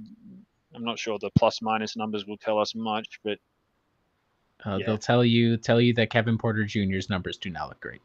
Yeah. Which is why briefly it was like, oh, hold on, hang on a second, hang on. Not that he's going to be a Chris replacement, but you're just trying to grasp it. Like, okay, can this guy create a little bit? How in the shit are we? And it's interesting because It's a foul. There, thank God. It's interesting because when I think of the playoff rotation, right, or playoff minutes, assuming everybody makes it in healthy, it's so easy to be like, well, they're just going to spam Dame Giannis actions, and they will a lot. Yeah. But you're going to have other guys have to do stuff. Like if you isolate your entire whatever to two-guy action and hope they kick it out to other guys, it'll just become stagnant like we saw to a lesser degree because the talent will be better, but you just risk it getting stagnant again. So that's why you're like, oh, can Kuzma do a little something? Can Kevin do a little something? That's why you kind of grasp at that stuff. So you're right that it's easy when the team is working well as a unit to be like, oh, okay, they'll be okay without Chris. But well, I think also it has to do with who we're playing. You know, like yes, absolutely. It's like the Kevin Porter Jr.'s ability to lost the rebound again. Check out this rebound. Oh, I thought they were going to lose that too. Sorry, finish your point. Kevin Porter Jr.'s ability to command a second unit. Come on, Coos. Yeah, Nice. Coos. There you go. Kevin Porter Jr.'s ability to command a second unit is, he can do it probably against at least 20 teams, maybe, but like you get the select few that's just like you're just asking a lot of him. Yep, 100%. Yeah, it's one thing. I mean, against the Clippers was his first. What was his first game as a Buck where he had like a really good fourth quarter stretch? Was it the Clippers? Yep. But like, I just hate that attempt. Even the Clippers are like a middling Western playoff team. Like, okay, so Kevin Porter Jr. can hang against like a middling playoff team, but against the best of the best, it's quite clearly he's not at that point. Jesus Christ. Okay, that works. Sure. He says, Brooke is hilarious, man. I always believed. He makes the funniest shots. Unless it's a three, it's going to be the most non-traditional shot you've seen in your life. Yes, he'll do like a free throw line shot put. Yep, 100%. Ooh. Okay. Yeah. The game is just not. I keep saying it's not out of reach. No, they're only down 8 somehow. Are we challenging this? Is that what's happening? What's happening? It would be helpful if the ESPN Chiron helped tell me what's happening in the game, but yeah, they don't have the budget for that. It looks like a challenge, I assume. Yep, green light. They don't have the budget because they have to sign Stephen A. Smith to a $100 million deal. And let go of Zach Lowe. Just flash at the bottom, do at the bottom. Coaches challenge, Cleveland. Just have those. Dude, that should just take a second, hit a button, boom, done. Yeah. I know ESPN's like, we've talked a lot about ESPN, but like them like leaning into like, I don't know what you call it, like social media entertainers and like loud voices over we'll just call actual it basketball personalities is like, what are you doing? Like take artistry. you fired Zach Lowe. You're like widely known as probably your best analyst slash journalist, and you like signing like Perkins and freaking Stephen A. and all these guys. Like, what are you doing? You think this is what fans want? It's a good question. Damn, this guy on the left, he's gonna absolutely fucking smoke this guy. This is the fall of ESPN is very fascinating to me because I was like one of those kids growing up who watched like old guy's kind of coming back a little bit. Sorry, old guy, he's probably 50. He's not that much, not like crazily older than me. You know, I used to be one of those kids who would come home from school and you turn on like Around the Horn, which is a program that's closing in whatever 2 months or whatever. And you know, it's just not relevant to me anymore. Like I don't even know who's watching ESPN now. I'm pretty far out of the sports media game as it is, but I just don't know who has it on. I don't know. I understand that they just keep going more and more incendiary, but it's let's see what this guy. I don't know what happens to. I don't know what that means. It's just indicative of the decline in standards of intellectual discourse in this country and many others. So, you know. Yes. Yeah, that's actually a good point. Like the wider sort of focus on, just like slop, really. Yes. Yeah. Yeah, it's a shame. Is ESPN like popular in Australia, or is it? Do you guys have like a local equivalent that's like Sky Sports? I think in the UK. I think they're going to win that challenge. Actually. I think they are too. Yep. Yeah,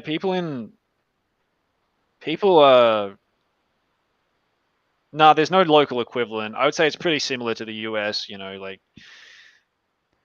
Do you guys have like programming though, like an Australian program, or like we have like this thing called KO, which is like it's like this. It's like I don't know what the equivalent is, but basically you buy this kind of program and it has all the sports all in one. So you've got like ESPN, TNT. Gotcha. Okay, like all the broadcasters and you've and got everything. Like all different sports basically. It's just like this sports like hub sort of thing. Yeah. Okay, Bucks only down 8. Yeah. Oh, nice game. Get up, Giannis. There you go. Hell yeah. Okay, down 6 in probably. Down 6, yeah. I quite frankly can't believe it. Basketball's a game of runs, folks. Got lost. Yep, got lost in too many switches, and guys fell asleep. They didn't know they were covering. Brook is like, was like the whole thing that triggered that was Brook was so high up in the. Yep. He wasn't really in a drop. He was like in a blitz. Giannis, you got to slow down, dude. He was so, the positioning of Brook, weird to me. I'm not sure if he's meant to be doing that, but he was so high. Yep. Let's see if he does it again. No, he's more of a drop now. Dame fell over and thought Garland was going to pay for that.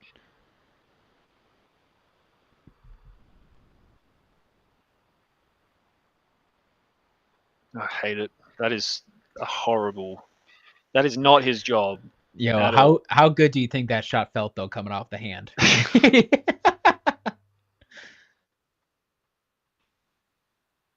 Ooh, okay, sure. But Giannis.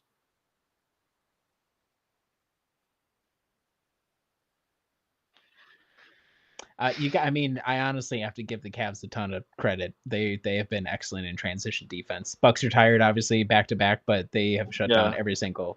Even when right there, Strus does the really intelligent thing. Just grab at Giannis. Don't even let him go up. Just send him to the line. And by the way, I was confused. Like Brook, I sometimes wonder about his thought processes. Like before, like he's being guarded by Mobley, and he's screening Giannis to put Jared Allen on Giannis, and I'm like, no, like Mobley is an easier matchup than Yeah. Allen. Like don't come over here, man. Like stay over there. Yeah, don't screen just for the sake of it. You have Yeah, to have that situational awareness. like Especially if the Cavs are switching are yeah. doing a lot of switching. Morgan and I have spoken about how like it'll be late in the shot clock and Giannis will have the ball, or sorry, Dame will have the ball, 5 seconds to go, and Brook will come up and screen and bring another defender in there, and then they stay in double. Yep. And there's no, and it's like, why? Just don't Yeah, do just that. let Dame do his one-on-one thing, like isolation on the perimeter. That's literally why he is as remarkable a player as he is. Yeah, and it was just funny because Brook is one of the, you'd say he's one of like the more heady players in the league, like and definitely most creative, you know. But yeah, I wonder if that's like old habits dying hard, like used to play with Drew and Bledsoe. I don't know. It's a good point. Hey, okay, yep. Yeah, you're right on that transition defense, Riley. Yep.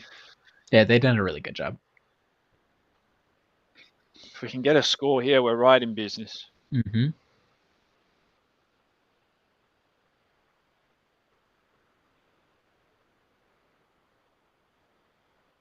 Oh, So for some reason, both Kuzma and Brook thought to cut there, and they already had 3 defenders in the paint. I don't understand why they both went. That was stupid.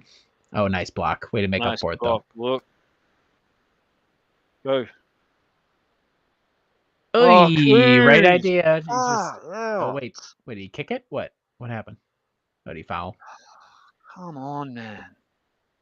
Kuz has these plays where it's just like a simple pass that he'll just like turn over for some reason. It's confusing.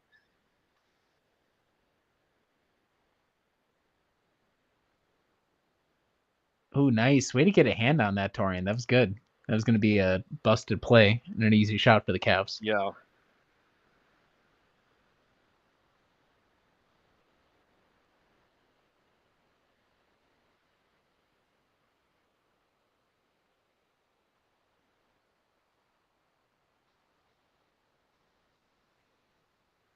Get up, Brook. Get up, Brook. Get up, Brook. Don't worry, nobody will rebound. Out. Nobody will rebound. That was wow, I'm amazed he got that off. Oh, Jesus. Oh, Jesus. They're telegraphing so many of these passes. They really are. If I can hit this. Hit that. Oh, come on. Okay, sure. Oh. Why'd you take that? Okay, sure. Okay, let's just chill out. Let's just chill out. Everybody calm down. Everybody calm down. Calm down. Be cool about it. Be cool. Yep. Okay, there's a good switch. Hey. Okay, yep. Brooks putting in work now. Okay. Oh no. Okay. Okay, yep. Oh my God. Jesus, guys. I would say this has been a very bad Kuzma game. I'm going to be the first to say it. It's not been Kyle's best game. He thought he was going to get bailed out by a foul call there, and he did not. Holy man, they've been knocking on the door for like 3 minutes, and the Cavs have opened the door. Like, come on in, and they haven't. Like, yes, and I don't know. I'm gonna keep knocking. I don't know if I want to. They don't want to go in. Come on. There we go.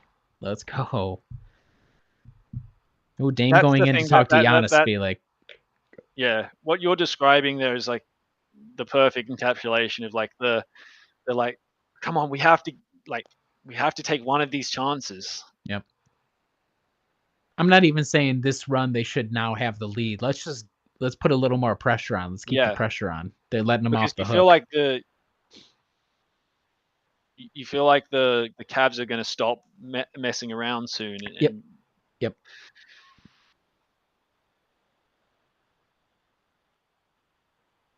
Okay. Oh, Kuzma. Good defense from Merrill. Oh my God. What are you doing? Jeez. Man, How? I mean the Cavs. So the Cavs were able to weather because the Bucks could not execute, and My now God. they got a double-digit lead again. I'm That unsure how Giannis couldn't pass that ball. It's just so confusing to me. Oh, yeah, I don't know shoot if it, Brooke. well, and you could tell. Oh, Oh my God, we're missing so many easy shots. you can tell too. So the Cav part of it too is the Cavs are gumming things up in the paint so much. And again, right there, Giannis easily telegraphs it. Mobley knows exactly what's going to happen. He's able to just reach in and disrupt it. So teams telegraphing it. It's really bunched up. Offense looks bad because both Brook and Kuzma are dive bombing the rim off ball for some reason Yes, without a lot of coherence. So there's just compounding issues. But again, still single digits. All right, who do we got? So Green, and Porter KPJ. for who? Jan, no, Dame and who else was it? Someone. We're gonna see if they ever zoom out here. They're both Dame and Giannis on Dame the and bench. Kuz. That's oh, I Dame and think Kuz. Giannis Yes, is. okay. Oh no, is Giannis off? I'm not sure. No, Giannis is still on. Yeah, Giannis still on. Yeah, yeah. Kuz is the other guy. Dame and Kuz. That was a really fucking tough shot. So shout out to Garland because you really had to kiss that one off the glass. Yeah. I wonder if I think Garland and Porter's. Oh Oh my, Jesus. Giannis, just. Okay. All right. Whatever. Recover. Make it happen. Sure. Um. Kind of a weird Giannis game. Really weird Yeah. Giannis game. I was gonna say I think Garland and Porter's time in Cleveland crossed over. I wonder if they got any beef. Yeah, that is good point. Garland's kind of going right. Damn, Garland's kind of playing a little crazy right now. What the on defense at least?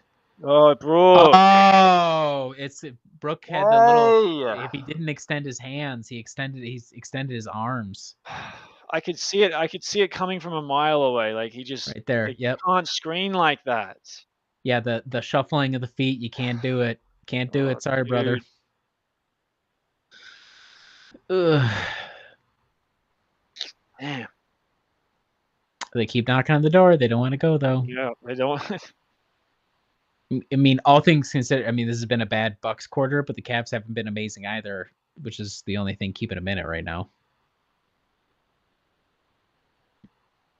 Cavs flip a switch at any time, and this will get ugly fast. At the same time, the Bucks could. That's true. They could, if they figure it out, finally put together a couple of possessions. Like, Right, here's right. the double. Here's the double. Oh man. Okay. But again, telegraphed the move. He telegraphed what he was going to do, like way out ahead of time. Guys are getting very narrow in their looks right now. See, like this is like the perfect. Like I can tell Giannis's inclination is he wants to attack Allen, and it's just not going to work. Like point blank, and he needs to like lean into how can he manipulate the matchups, like set good screens. Okay. There we go. All right, so this is the closest we've been in a minute. Damn, now Porter's playing crazy on defense. Okay, interesting. Not crazy, aggressive. That's what I should say. Get the rebound. Thank God. Here we go. One good possession here, and you got him on the ropes. All right, let's. I don't know if this is Oh it. Jesus! Oh, KPJ! Tough shot, Maybe Merchant. KPJ is the savior here. Yeah, we're about to get another masterclass, another 4-minute masterclass where he just heaves the offense on his back. Get the rebound. Yes. Okay. Sorry, I shouldn't clap into the mic. Sorry, everybody. Sorry about that. I'm better than that. Okay, that's all right. So even though it's gone isolation heavy these past couple possessions, okay, they seem to have. They're moving at the right pace. If that goes, that would have been amazing. I hate that offense, man. Yeah, that was. I hate it. The toughest possible shot he could take. Like him going at Allen, I just hate it. I saw that coming. Okay, I mean, again, okay, get a make now. A 3 would be amazing, obviously. Get it down to 3, get him sweating a little. Again, telegraphed it. Giannis, slow down, mate. Refs are kinda letting pretty much anything happen, so that's good. Yes, Good and there pass, you great go. pass, Kevin. That's what I Great, mean. Like, just play through a ball handler and yep, try and mix up the matchups. and credit to Porter there. He was very calm on ball. He kinda lost his dribble for a second, but he kept damn it! He kept his head to be able to find the pass. It Yeah, sucks about Hunter hitting that 3, but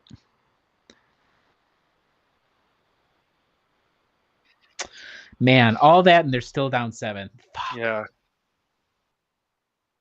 And that's, by the way, I don't know who's guarding him, but Giannis and Brook were both just sitting in the key there. This is another Yep. Bucks thing that I hate. That like I don't know if it's like instructed by the coaching staff, but the amount of like players that just stand like in the key when they're not even affecting the play, and then they can't contest the shooter annoys the crap out of me.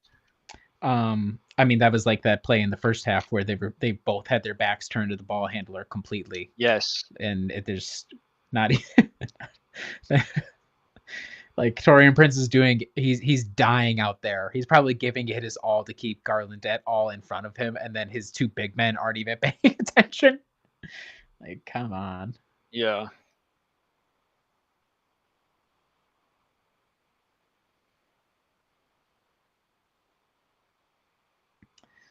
Hmm.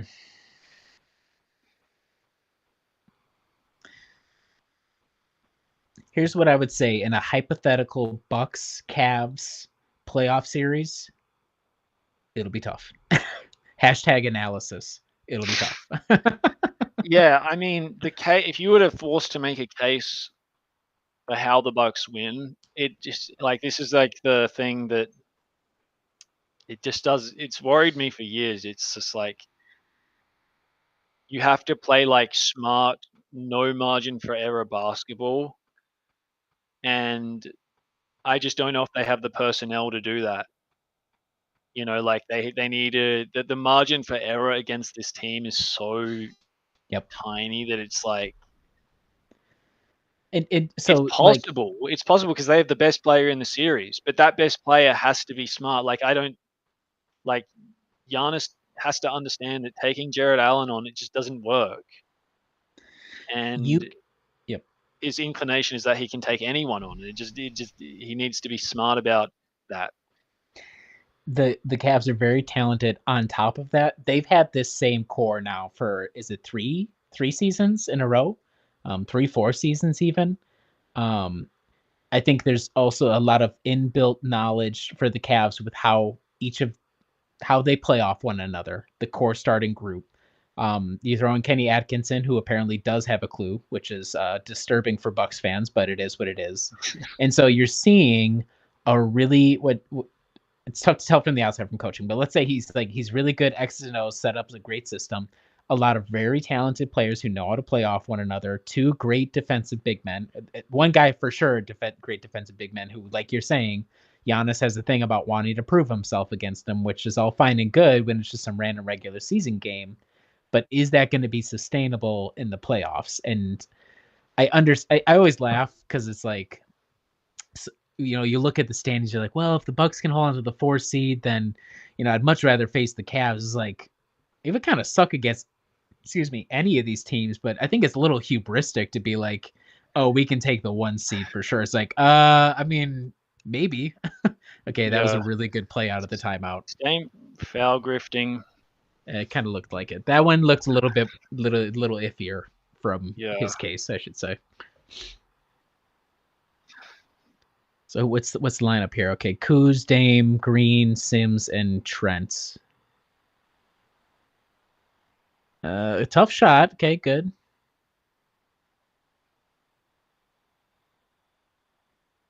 so they've gone with. Oh, okay. They took KPJ out. Yep. Interestingly, There we go. Yeah, it's that classic what we were talking about against the Mavs, where it's like it's what's the fit with Dame and Porter Jr. out there? There really isn't Yeah. one. Oh my god. Damn it. AJ Green looking bulky. That's good. Oh, look at it. Dame's like, oh, you're gonna call it over here, but not over there. Interesting. Doc's gonna get himself teed up for sure, 100%. It's like that point we made, like when the Bucks play the Celtics, and it's like Giannis just goes at Horford, and I'm like, I don't know one time when you should do that. Just don't do it. Go at anyone else, They but not had the him. one they had the series in 2019 where he put in work and they got him in 5, and ever since then it's like, oh well, I'll just do that again. It's like that's probably not going to happen. Nice from Sims to try and contest for that. Yeah, and it's like, does he have these? Does he have guys that he just wants to prove himself against, or is it like a I'm not thinking straight sort of deal? I don't know, but I think that's like, if they're ever to win another championship, I think that's the adjustment he has to make.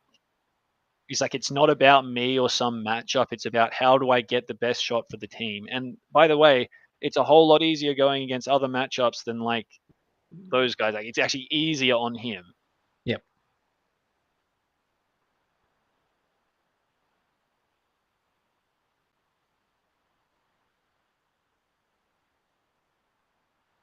Okay, good Sims.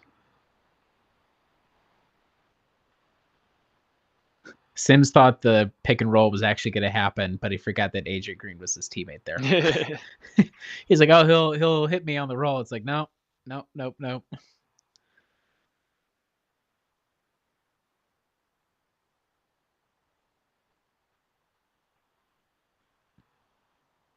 Shoot it. Foul. I thought he got fouled there. It did look like maybe after he landed and somebody grabbed his arm. That was weird. Refs are kind of letting a lot of shit go for the Bucks, at least. Which is typical homerism, but folks, I swear we're being objective and honest about it. Yeah. Gary. Yeah, it was Gary's fault. It's just a really weird double. Why? Random double. He's a gambler, but you can't gamble in these situations. Yeah, you gotta stay disciplined. Great finish by Dame. And the thing is, it's like the Bucks are having to do this the hard way, which is Dame taking a shitload of contact or Giannis going mano a mano against Allen, which is not.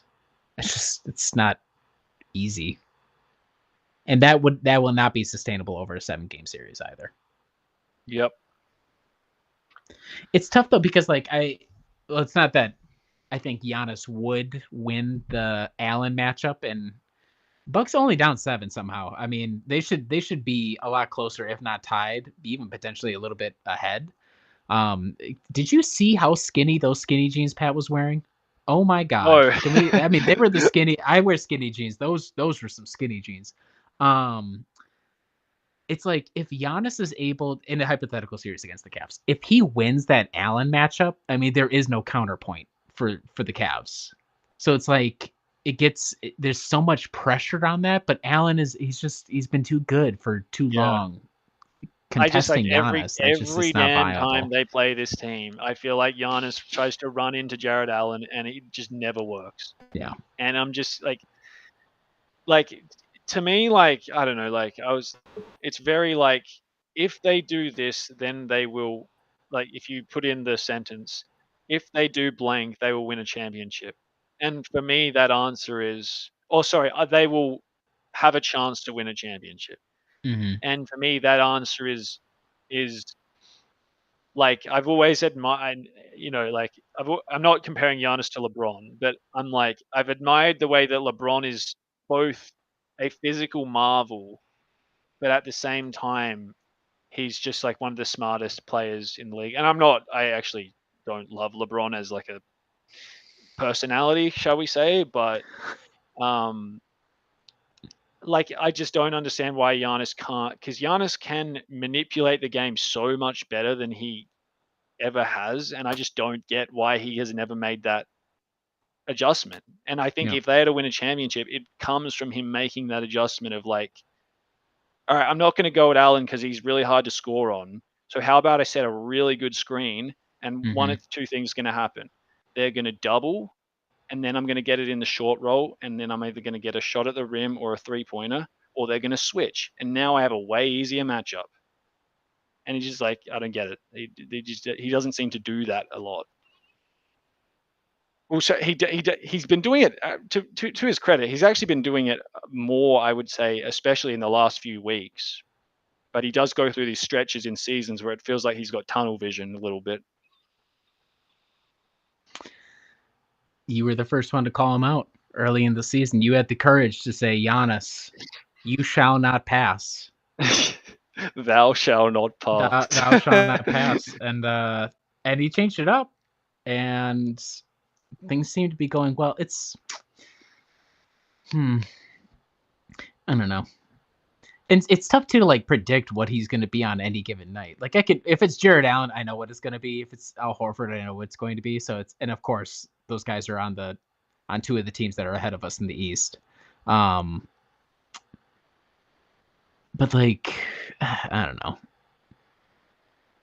I mean, all your points are 100% valid. I think no matter what, I almost always expect the first game of a series, he's just going to try and prove that point. Like no matter what, it's like I'm going in, and that might even be like a teams thing. Like, hey, go see if you can win that matchup. You win that matchup, and we're in a really good spot, and then they adjust from there. But it does make for hard viewing from home when you're getting excited. You're like, okay, we literally have to beat the Cavaliers, and it's just like, Jesus Christ, Giannis, stop doing it. Please don't do it this way. And it's then like they have kind of the adjust. Formula. They have like a very specific formula of how you beat this team, and it doesn't include doing this, and then they keep doing the specific thing that they can't do. They said, let's just try it though, just in case. Yeah. we already have 4 games of evidence that it doesn't, but let's just give it another try. It's on the ground. If they call that on the shot. That was good defense by Green for the most part. We talk again, yet another Mavs thing. He defends guys who are taller and bigger than him so much better than he does other guards. It's amazing. Sorry, can you repeat that? I said this is like in the Mavs game when it's like Green defends taller players or big men so much better in the paint than he does actual guards. It's so funny. Yeah. He doesn't have to think as much as like just be strong and stand in here. Good by Sam's. Great defense. Jericho. Wow, really good defense. All right. You know who's not doing that? Bobby Portis. Oh. That's okay. Dude, this dude battles for rebounds like... Come on, Trent. No, of course not. Oh, man. Oh, get that. Thank you. Okay, please make something happen to this. Oh, Jesus. Oof. He actually put that shot up. Oh my God. Imagine having the courage to, let's just call it the courage to take a shot like that. Oh, Trent. Yo. Damn. You gotta stop doing this, man. Come on. Come on. Oh, wow. Dude, Dude, he thinks he's Dyson Daniels in this. You're not. I'm sorry, you're not. Ooh. That's all right. Yo, Jericho Sims battles. Man. That was so funny that Trent completely blew that. I mean, he just completely blew it.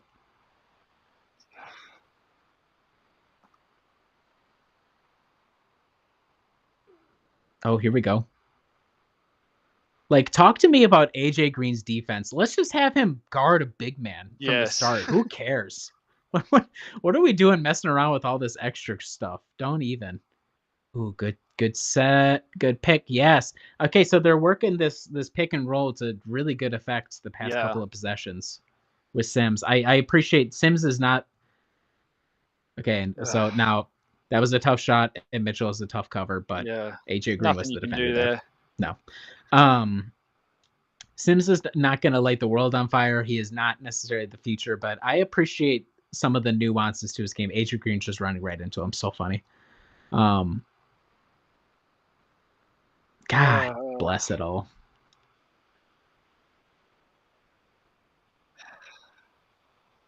Look at that. Great pick. Yep. And then just nice and easy. You got to hit these bigs like on the move. Like you got to hit them with like you can't go at them stationary. Like what Dame did right there is like quick change of direction, attack the shoulder, the hip, and then just put it up on the glass. Yeah. Kyle Kuzma could learn a thing or two about do not pick up your dribble. Like if you're in a good that possession in the first half where he was really out of control. Please, nice. You could see he read that. Now, I wish I could tell you what he saw because the production team bothered to not. Oh, Jesus Christ. My God, man. Good defense by Sims again. Good Another Sims. great possession. Come on. Can somebody pay this off? Yeah. God. Come on, Trent. Come on, Trent. Hey. I mean, we finally paid it off. So it's still, I mean, has a 5-point deficit felt any larger in your life? Big. Has it ever seemed more insurmountable than this 5-point deficit? I'm surprised Trent didn't get called for a foul. They're tapping him on the head. These fucking guys, man. Well, I mean, to be completely fair, the Bucks have let them way off the hook. I mean, they have let them so off the hook. Yeah, very true. Who the hell is this guy? Oh, man. Who the hell is that guy in the green shoes? That's Okoro, who I thought wouldn't play, but... Foul on Mobley, thank you. I don't know the veracity of that, but I'll take it. Damn, that's a real gut punch that they have pretty much made no dent in the lead whatsoever. Yeah. They've had so many, like...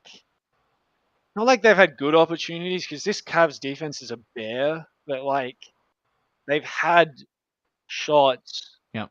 They just haven't taken advantage of them. Yeah, they like get inside and they'll make the shot way tougher than it needs to be. Yeah. Kuz's interior presence has been bad today.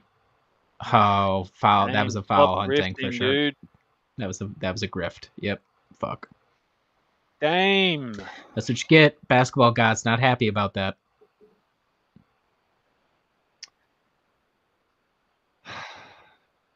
I really hate when Dame does that because he completely gives the play away every time he tries it. And if it doesn't come off, then you just...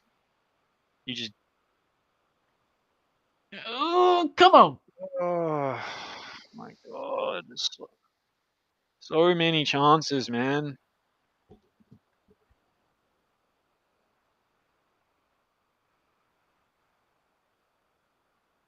Okay, Dame's taking a seat for a minute.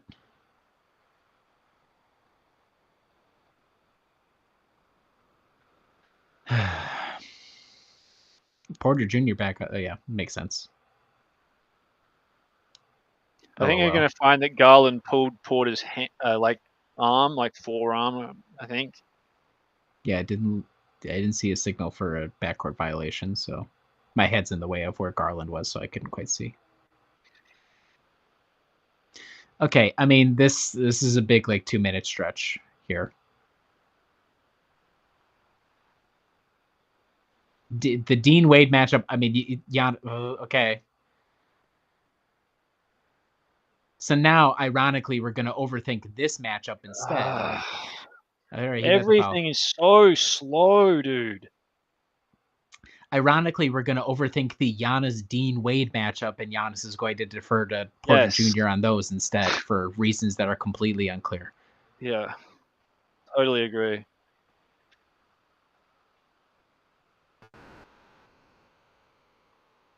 Yo, Sims is good moving his feet on defense. Than Brew, defensively tonight. Man, we are giving up. It's amazing this has not been a slaughter because they've given up so many open threes to the Cavs. Oh yeah. Okay, I mean, if we don't get the Isaac We Okoro, got Sims. This is the spacing here is just all messed up. Sims was in the strong side corner. Obviously, I don't know if he's ever shot a 3-pointer in his life. yeah, that was strange. Okay, good timeout? Question mark? I guess. What's this? Is it 11 points? Let me see. 11-point deficit. Yeah. Yeah. They got their work cut out for him.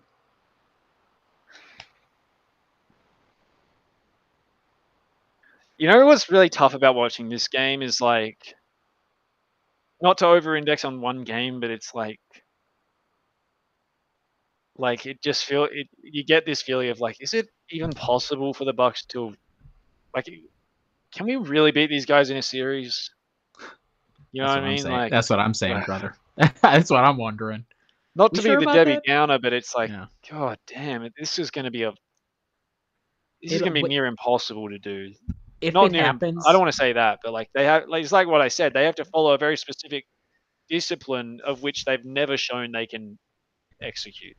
if it happens, if the Bucks face the Cavs and if they win that series, it's going to be Bucks Nets all over again, where it's a rock fight. It's both teams trying to choke each other to death, and nobody Yes. can really make a shot. And it's just some of the most aggressive, ugly basketball you've seen, and the Bucks barely get out of it alive. That's what a Bucks series win against the Cavs looks like. It will not be pretty. Is what it will look like.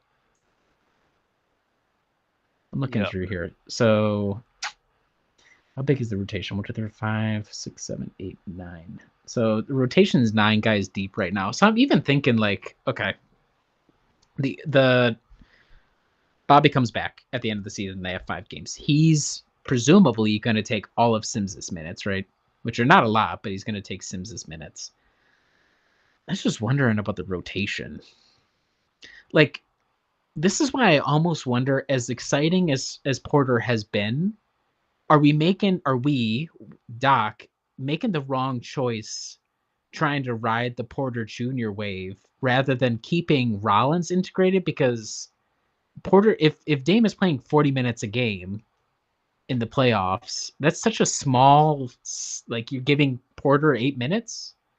Or are you going to try and integrate a situation where he's playing with Dame? I don't know. I'm trying to think about what the rotation is going to look like.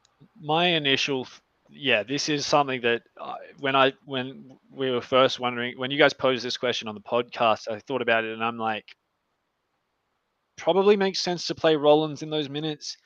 However, like I've kind of been thinking about it, like in this game, it's like God, everything is so hard, and like, can you do some stuff where KPJ takes the ball from Dame, and Dame is a kind of decoy / shooter for a few minutes here, and then you take Dame out, and it's like KPJ runs another 2 or 3 minutes with him as the main show, and you kind of like you just give Dame a break while he's on the court, and he can be kind of a secondary creator as opposed to like the primary guy. And that taking the ball out of his hands might be a bad mistake, but it also could be a good decision, frankly. Oh my fuck! What are we doing? Damn, we did all that analysis just for that to happen. That's tough. That's a tough beat. Yep. Very good.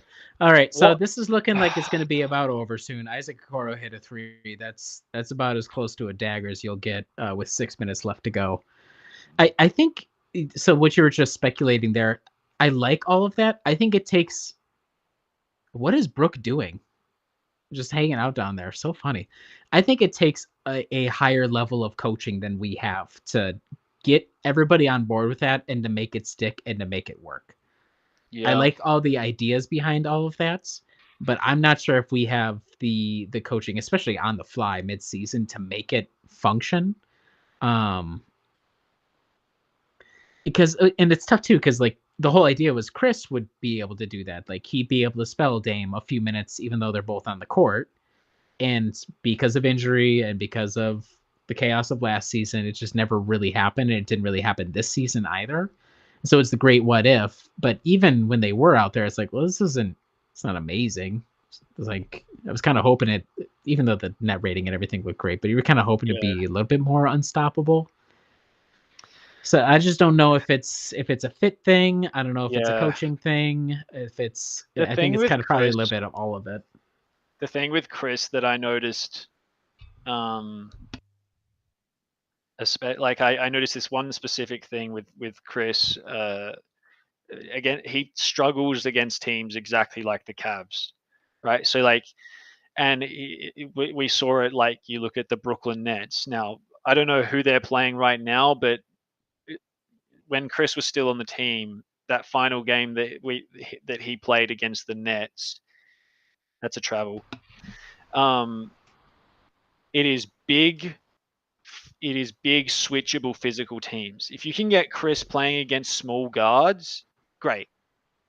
But the best teams are like the Cavs, and like because he can't use he's not a speed guy, so he can't expose them the way Dame would, for example. Oh my god, so that's just horrible offense.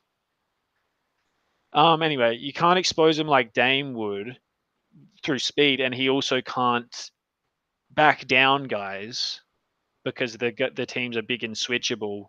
And so those were the teams that he struggled against. Like the Clippers were the same thing, and those are the games that I noticed where Chris struggled the most, as opposed to like if you it's like him playing against a bad defense.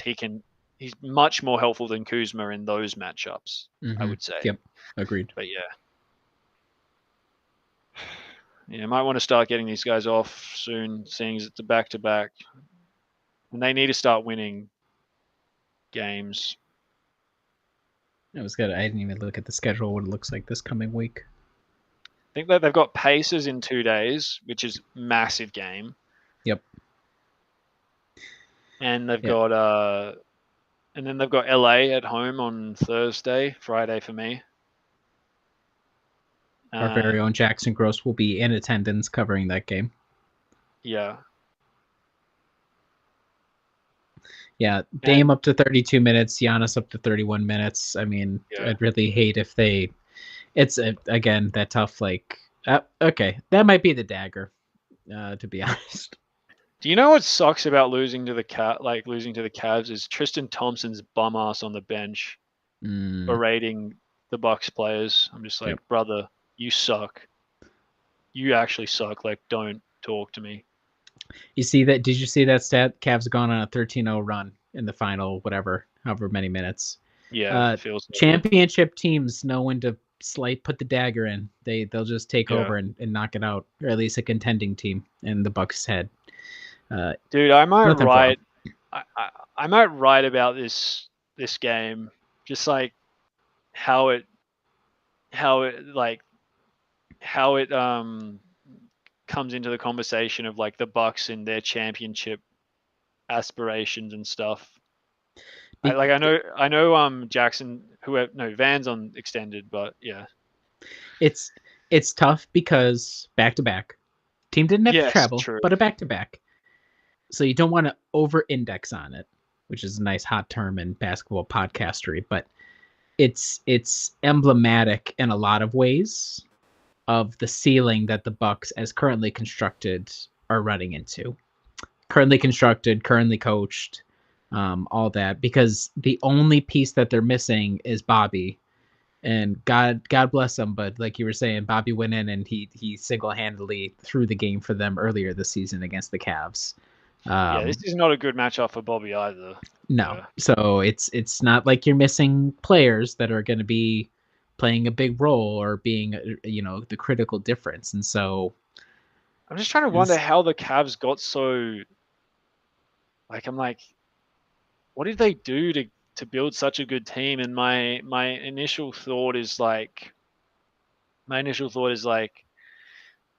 got 2 good guards. Yep. Young guards. Got 2 absolute like boulders on the inside in terms of their bigs. 2 units. And then they just have like, like you look at their roster, they've nailed all these like in between guys. Struce, Merrill. Yeah, Merrill, like they got him from nothing. They DeAndre got Hunter is DeAndre going to Hunter help them. for more or less nothing. Yep. Yeah, Ty Jerome.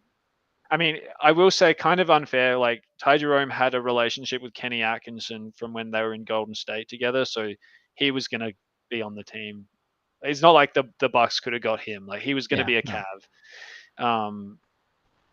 Cav. Dean Wade does stuff. Isaac Okoro, like whatever.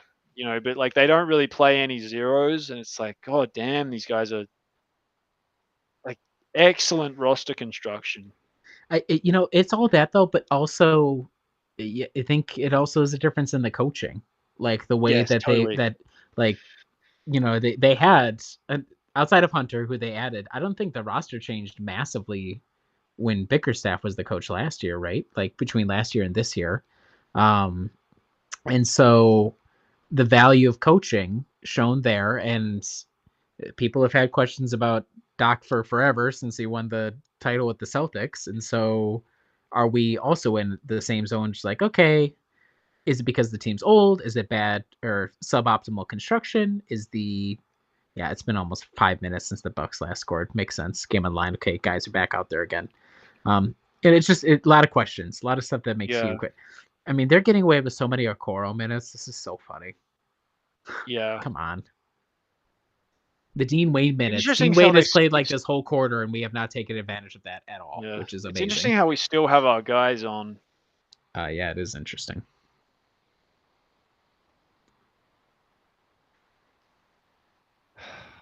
Such a tough look, man. Such a tough look.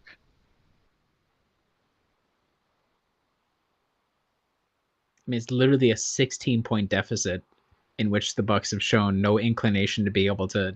Giannis overhelp. Yep.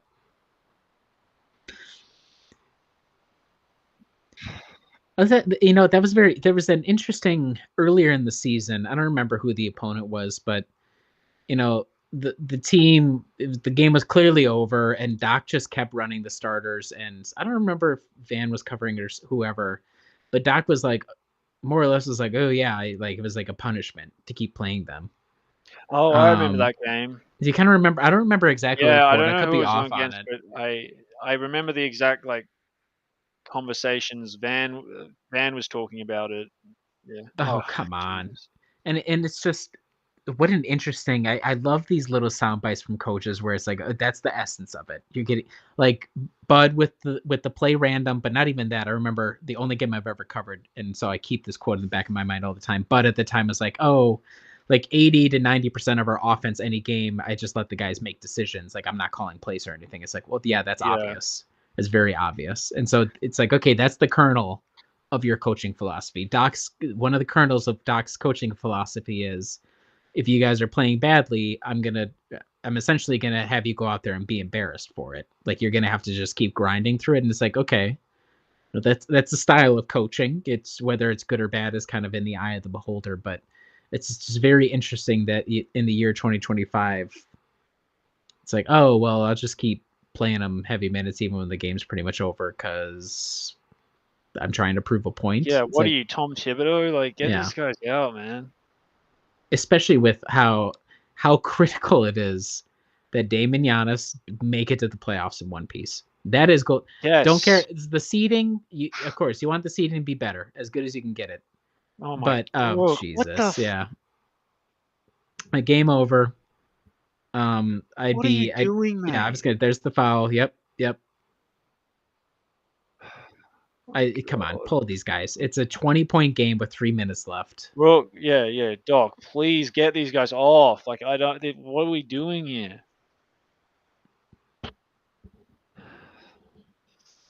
Are we doing it now? Is that it? Thank the Yeah, Lord. looks like it. Yeah, yeah. I mean, it's so strange. And this team has had the ability to come back occasionally, but yeah, it's watching this game all night long, and there was nothing about their performance that indicated to you, oh, they got something that they'll hit that gear somewhere Yeah, out of nowhere. They're gonna hit that gear. It just clearly was not there, and it's easy, of course, for us to be like, oh, what the hell, but stuff like that. It's just a little stuff. It's like it adds up over the course of 82 games. This stuff adds up. yeah, Wear and tear tells you about the team, tells you about how they're coached, tells you, and it's just very interesting to me. And this is not to say that based off of the result of this one game, I think the season is over or the Bucks are losers or whatever. It's just, It's I not think, that. It's just that you want to see, like I've heard other teams talk about, like I think I've heard the Knicks talk. Now the Knicks have also sucked against their top two teams. I don't think they've won a game against the Cavs or Celtics. Celtics. Yep. But you want them to come into these games, and they would. It felt like this in the first quarter, but you want them to come into these games with a different mindset of like, this is for us to prove to ourselves that we can execute a set game plan and and max out the best we can do, and hopefully put ourselves in a shot with a chance to win. And I think that they succeeded at that for a quarter, but that focus really just went out the window from there. Yep.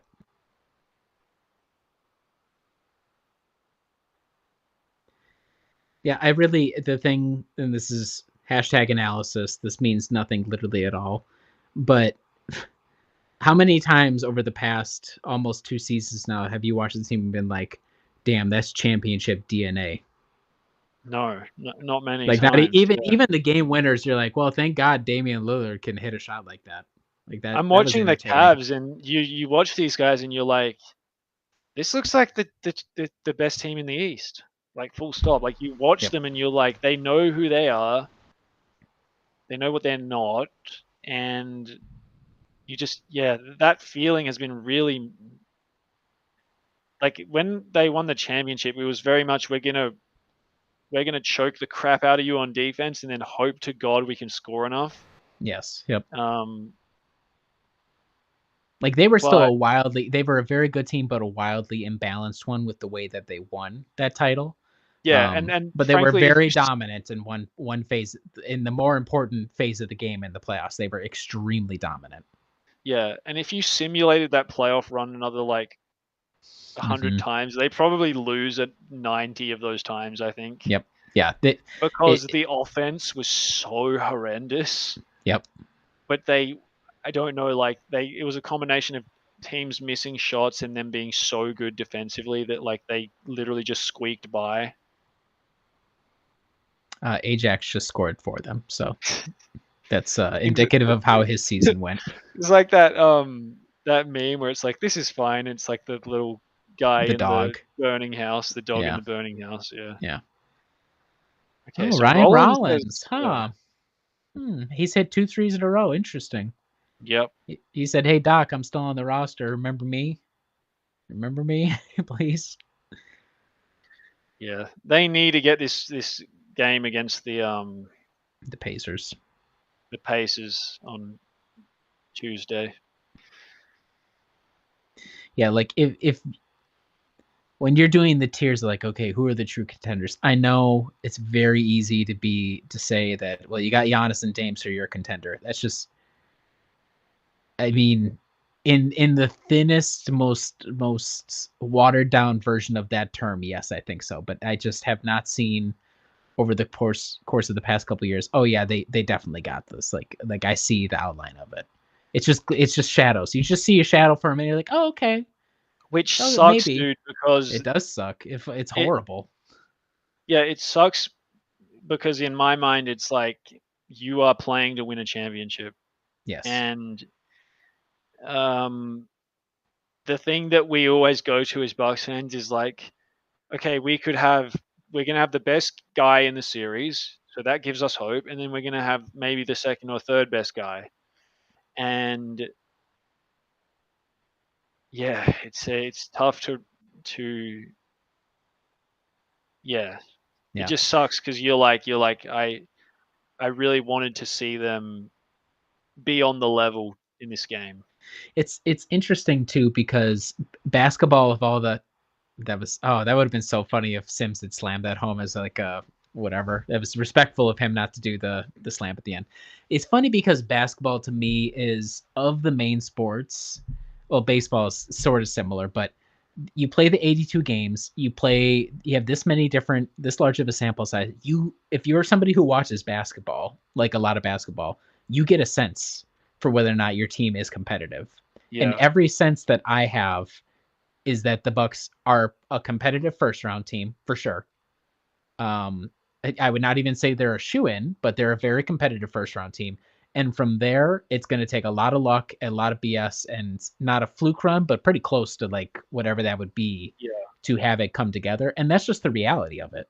Like, there's no Yeah, shame and in that, but we don't have to grasp at straws and say that or feel things that we're not feeling just yeah. because, we have to buy into the narrative. That's not the case. It doesn't have to be the case. Yeah, I would add in there is they have to execute their game plan. They have to show they're like a disciplined, smart team, which is not Yep. something they've really shown. And then they also have to have a bunch of BS go their way. Mm-hmm. And it's like, you throw Kuzma in there, and Kuzma does not strike me as like the most disciplined sort.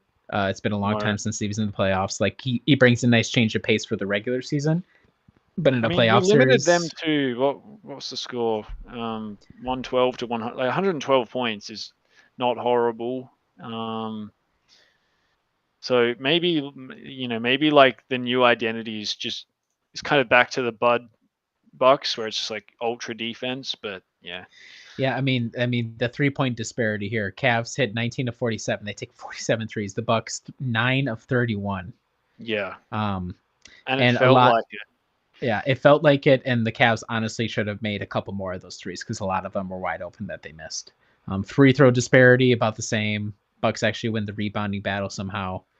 The assist 25 to 16 for the Cavs. Turnovers, Bucks a little bit worse. Points in the paint, Bucks a lot better. I don't know. It's a tough matchup. I think I would certainly like to avoid the Cavs in the second round, but the Heat also don't want to gamify it too much. Don't overthink it. So, okay. Any final thoughts on the game? No, I'm good. No. Thanks Very for good. joining me, man. No, it was a pleasure to talk as always. We'll be back together, folks. The Dear Diaries Milwaukee Bucks podcast presented by Brewhoop. You're looking at two of the co-hosts right now for this week's edition. We'll be out with that probably Tuesday morning. But until next time, thanks for watching, and we'll see you against the Pacers later this week. See you, Jack. Nice talking to you. See you, dude. Thanks.